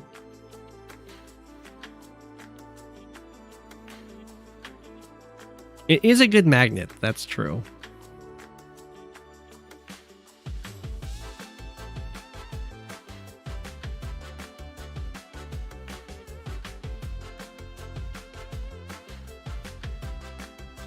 Oh, that's a lot of units dedicated to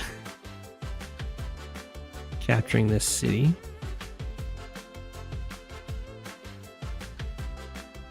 Okay, fighters back at full.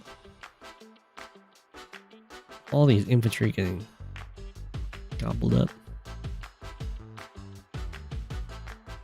So right now, Savage the Beast should be feeling pretty. I don't like that this anti-air attacked from this missile platform. I don't like that because another rocket doesn't fully cover it. But the reason the Savage the Beast is feeling kind of comfortable attacking in here is that Quickslow is really low on charge. So the big blowout is to get hit with a Hawke power and then have all your units hit. Or have all your units hit and then get hit by a Hawke power. Oh, very questionable to attack here. Oh no!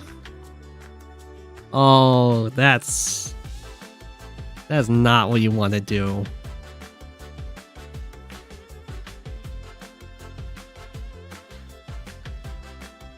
So Quickslow's building a magnet, but the problem is the magnet's being built from the units that were on the front line. Like, the front line lost half of its units because they went to go build a magnet. Which means that the front line is just going to be most likely completely gobbled up. You pulled back because you knew we were in trouble. Oh no.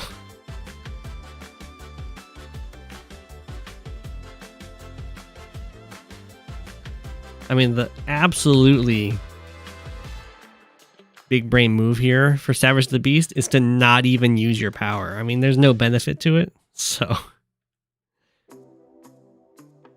you just accept all those nice num free units. And you say, yeah, that's fine. I'll just use my power after you use your power. You're trying to cut your losses. I understand.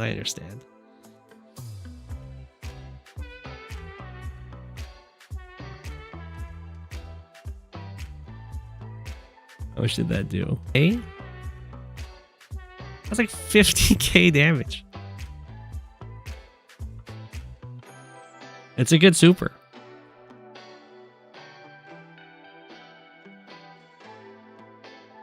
Oh my gosh. At the end of that, though, Savage the Beast is still ahead in unit value.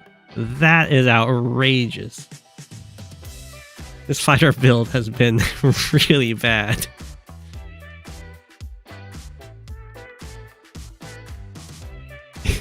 So far, the fighter has flown out, been hit by a black storm, flown over to the black boat, been repaired twice, and then just sat there getting continually repaired.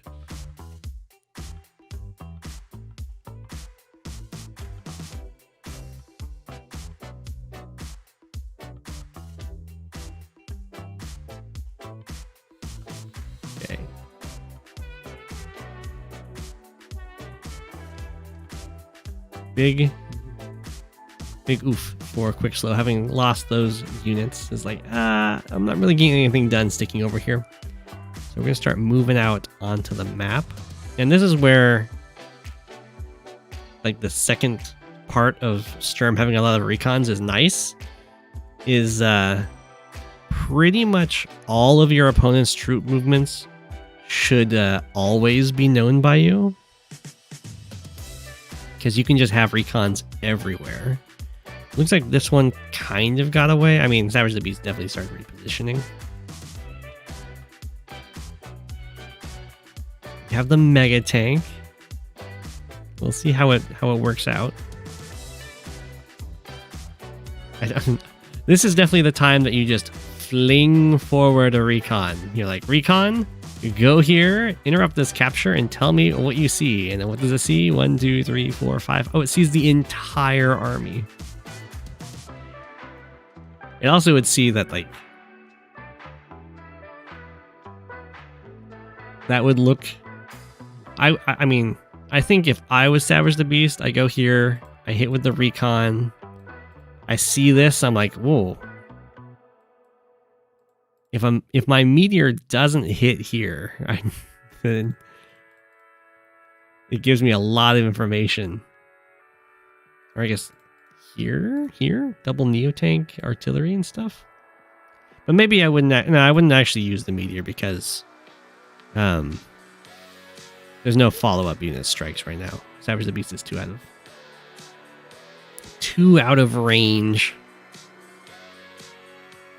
The number one thing that you use the meteor for Sturm is not the meteor, because usually that just gets magneted away. You do it for the stats. It makes you very strong. Just +10/+10 on top of your 20% base defense.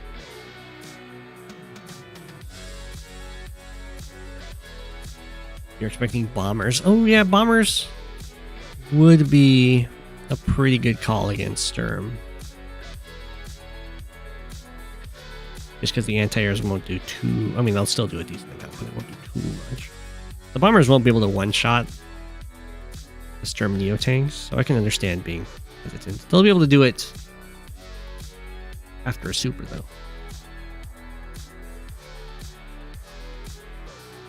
I'm surprised that this comm tower has not been captured. Wow, that's a bold medium tank. Yeah, Quicksilver resigns there.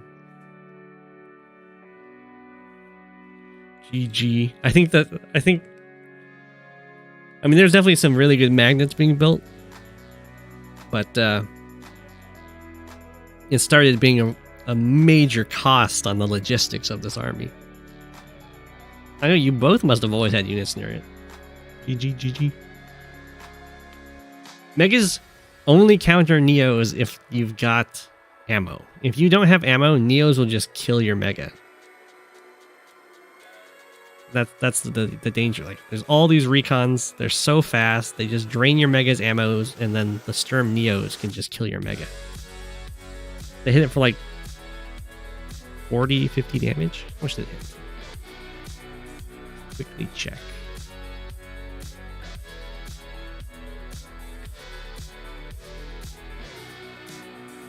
Love this art picture. Neo. Neo hits Mega at 55. Wow. I didn't. No, that's against a Neo. 35. It's like 40. It's like 55. There's no way. Interesting. A Neo hits a T-copter at the same rate that it hits a Neo. Yeah. They'll just kind of kill your Mega.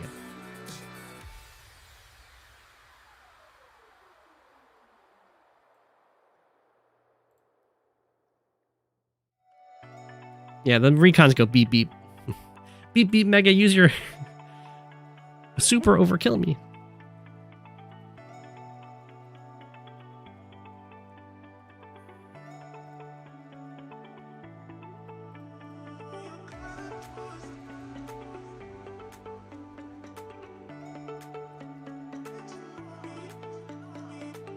Days of Plague versus Kilmefirst. Sensei versus Kanbei.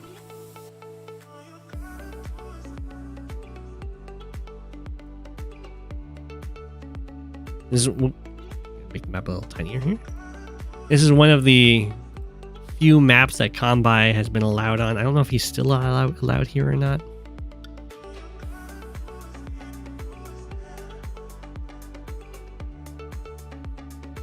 But we'll see.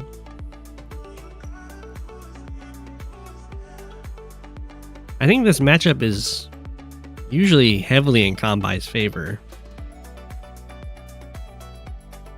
Because there's kind of only so much you can do with a bunch of infantry against and mechs against Kanbei. But we'll see if Days of Plague is able to get a large enough income lead. Master versus student. True, they have some history. We'll see how it goes. It's definitely quantity versus quality here. Oops, Kilmefirst or Days of Plague, you need to be the penguins.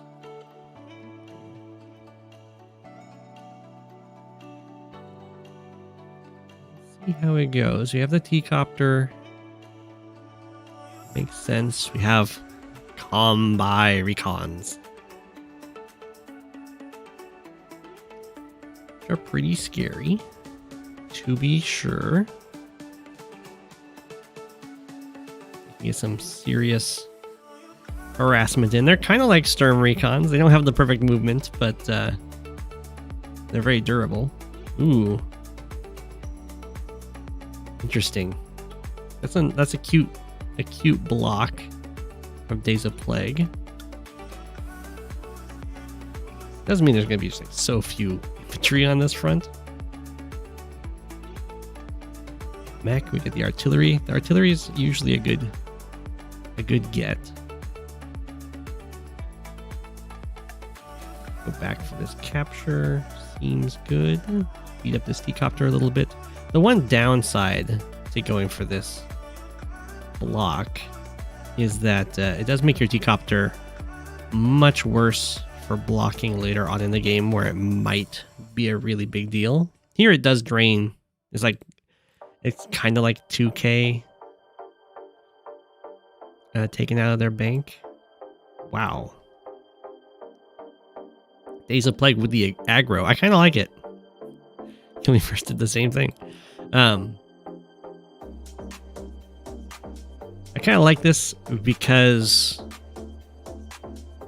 this will allow Days of Plague to get a normal power off really quickly, because the copter's going to smack the copter. And Copter Wars give a lot of charge.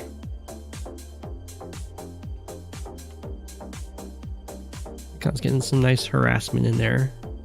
There's about to be a decent flood of Sensei infantry. Really? I guess nothing else can reach to get the recon. Ooh, are we gonna save the power then? I'm surprised that Kilmefirst didn't just build an anti-air here. It does kind of end this whole copter fight. Alright, DaysOfPlague does go for the copter command. You start flooding the map.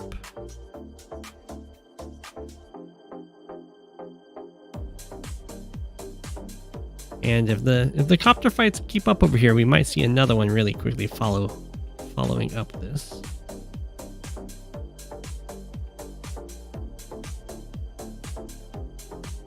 Let's see, the copters are starting to overwhelm numbers over here. I'm surprised this tank actually got over to stand on this city. Getting some nice denial.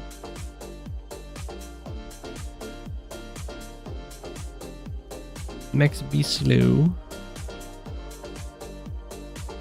Copter tank can't even kill.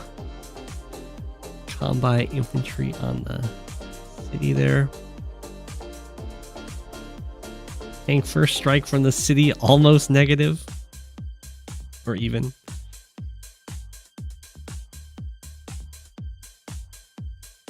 Ooh, the T-copter survived at one. Tank has been cut off. We're just gonna go for some harassment. Looks like we're gonna stop with the copter fight over here, which is both good and bad. It lets the copters do more effective things, but it will slow down the infantry spam that DaysOfPlague can go for. Like if a copter went into another fight here, then there's like a chance that you could get. I think it was actually blocked off, so it was impossible to get like a full health attack.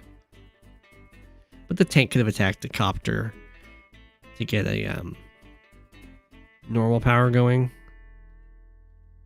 on that turn as well. Just really try and flood the world.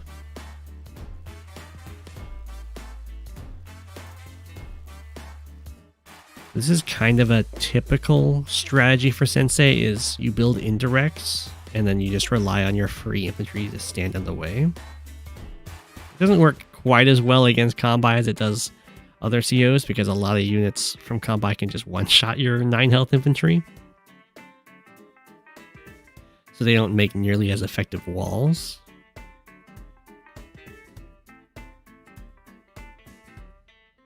Which might mean that DaysOfPlague is going to quickly transition into using the super a lot rather than the normal power. Never mind, we're going to use the normal power again.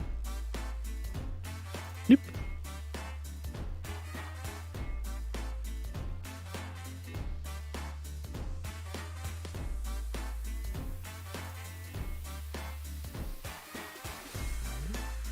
Start marching out on over here. I did get this city. Kilmefirst, which is nice. Kilmefirst does have this comm tower that DaysOfPlague is lacking, which is a little bit painful. It's okay. The unit flood is doing its job. We are at 67 against 39. Fortunately for DaysOfPlague, they've raised the unit cap. I think it's in the 70s now.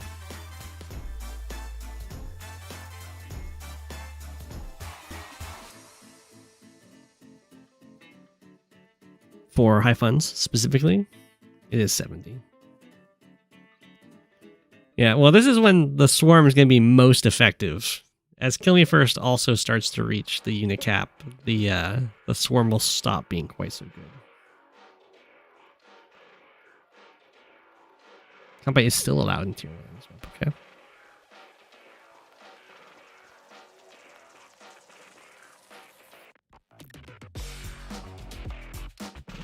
The number one thing Sensei wants to do is try and wipe out all of Kilmefirst's infantry. There's still 18 of them.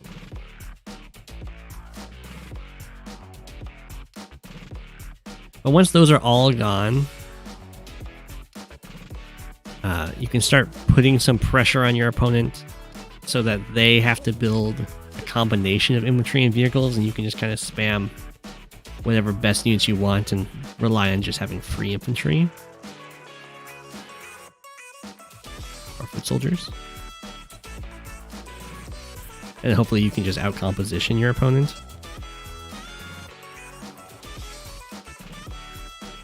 Kilmefirst, triple comm tower Kanbei.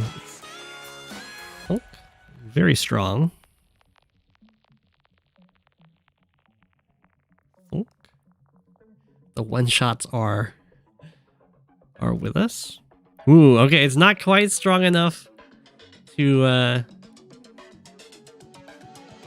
get those infantry one-shots. But it's pretty good. I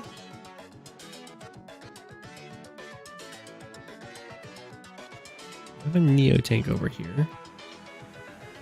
All of these anti-airs very nicely for Kilmefirst got tagged. And there's a lot of copters available. So the Neo tank is not going to be liking its day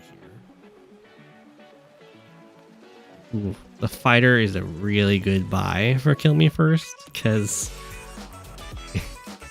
it will, of course, one-shot copters all day, but it will also completely dominate DaysOfPlague's own fighters, should they get built.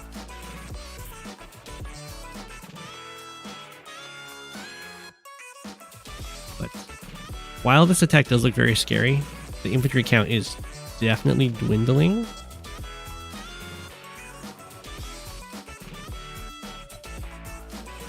Airborne assault. So we got a bunch of mechs. Down, got 70 units.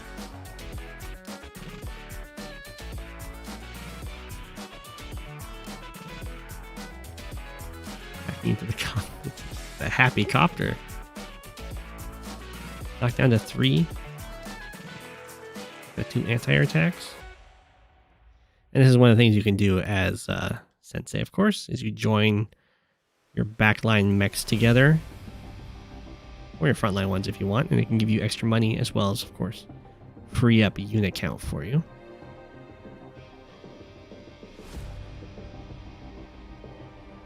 To then build stuff. We are going to start entering into the fighter wars. The Sensei fighters are, of course, a lot cheaper. They don't get the huge firepower increase that the copters get. Sensei's copters have plus 50% firepower. But the fighters do not.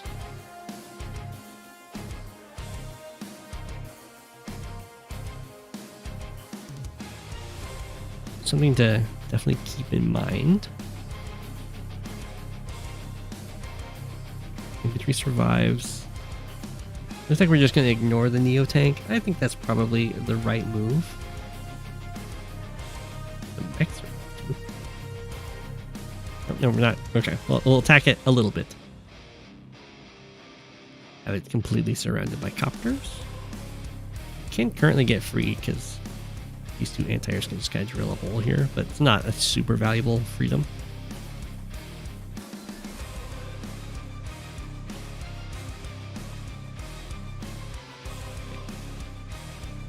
DaysOfPlague is getting a lot of progress done on this aspect of the map. Now, Kilmefirst can always kind of swing back over here, but it's probably worth it to try and take these bases away.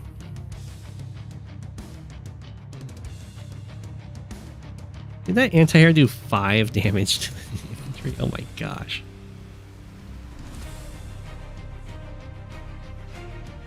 Bases be looking really dead. DaysOfPlague will have to build... I don't even know. I guess you have to build mega tanks.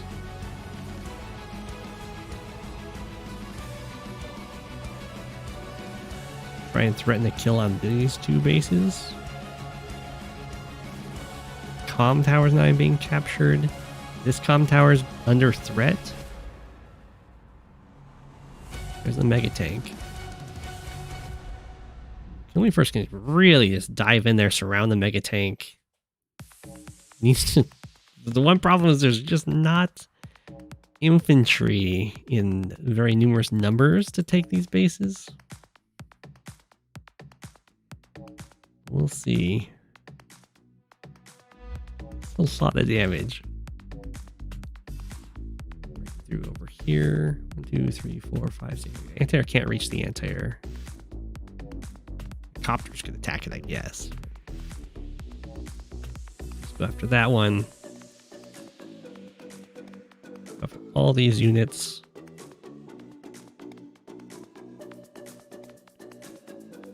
I think that this tank should have stood on this city, maybe. I guess it doesn't matter. Both of these cities could be used to produce a mech to take out this tank. Yeah, okay, standing here to stop and interrupt. Getting over here. Sense. I guess it also doesn't super matter because this is Kanbei's super turn.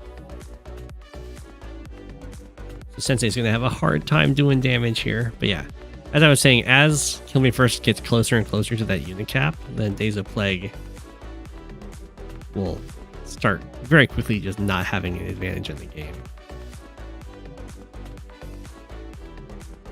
We're now at 54 out of 70.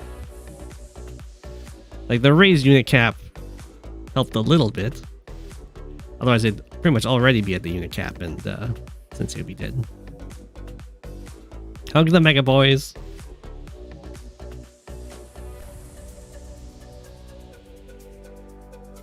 Okay, well, I think we're just going to go fighter here, T-copter here, take this comm tower, and then it's all the comm towers belong to Kilmefirst.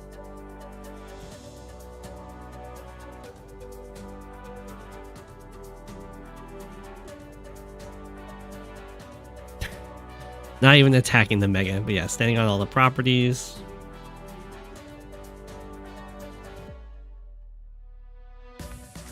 Don't have any megas being produced yet from these bases, but DaysOfPlague isn't quite in range to kill them yet either. So a bunch of anti-airs can just kind of get built for now. A bit of a breakthrough. It's going to be very difficult to kill these. Ooh, okay. 2 fighters do get the kill, thanks to the increased firepower, I think.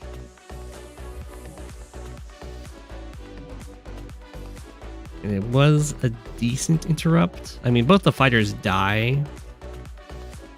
Or at least this fighter dies, this one gets mortally wounded.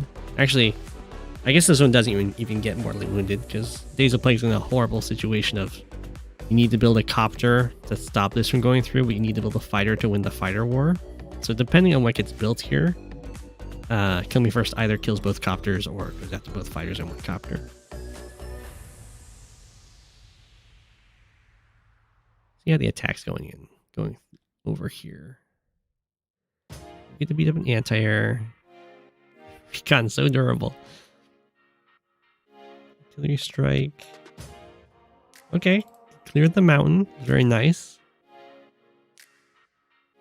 These anti-airs are going to be a real threat, though. Artillery did get knocked down to 1. But all of these vehicles can join in this fight. I don't think this comm tower is going through. Especially with the Sensei super. Well, if you're building a carrier, that means you're building a battle copter. I guess it doesn't even matter. Yeah. So, Kilmefirst can just take this because fighter comes over, kills this, battle copter kills this copter. Fighter can do whatever it wants, and then just continue this capture and nothing can interrupt you. I get heals up to 3 too. Samurai Spirit.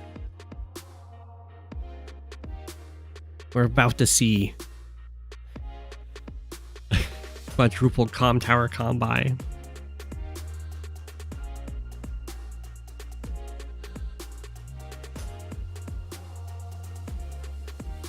huge attacks in here. I think these anti-airs just attack up here. You just kind of run away from this composition, most likely. They're somewhat overloaded. There are a lot of battlecopters over here.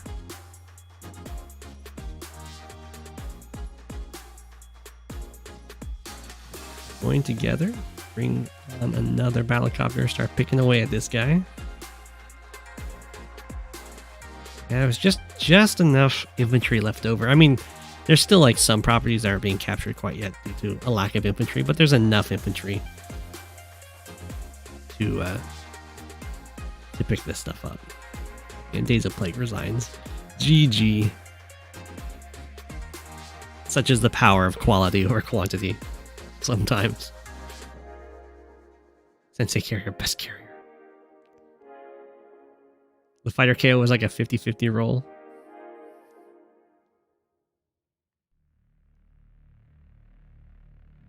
Yeah. But GG. It's as I was saying, it's a very tough matchup for Sensei.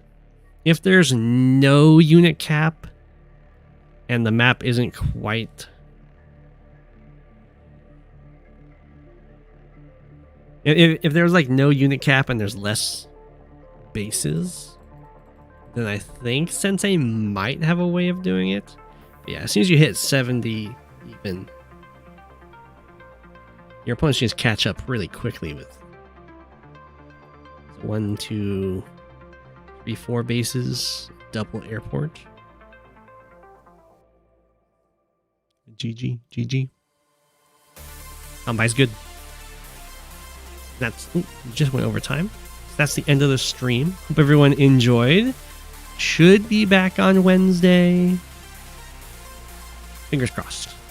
I was very happy that I did not lose power. But it is very cold, even for a penguin like me. Yeah, hope everyone enjoyed.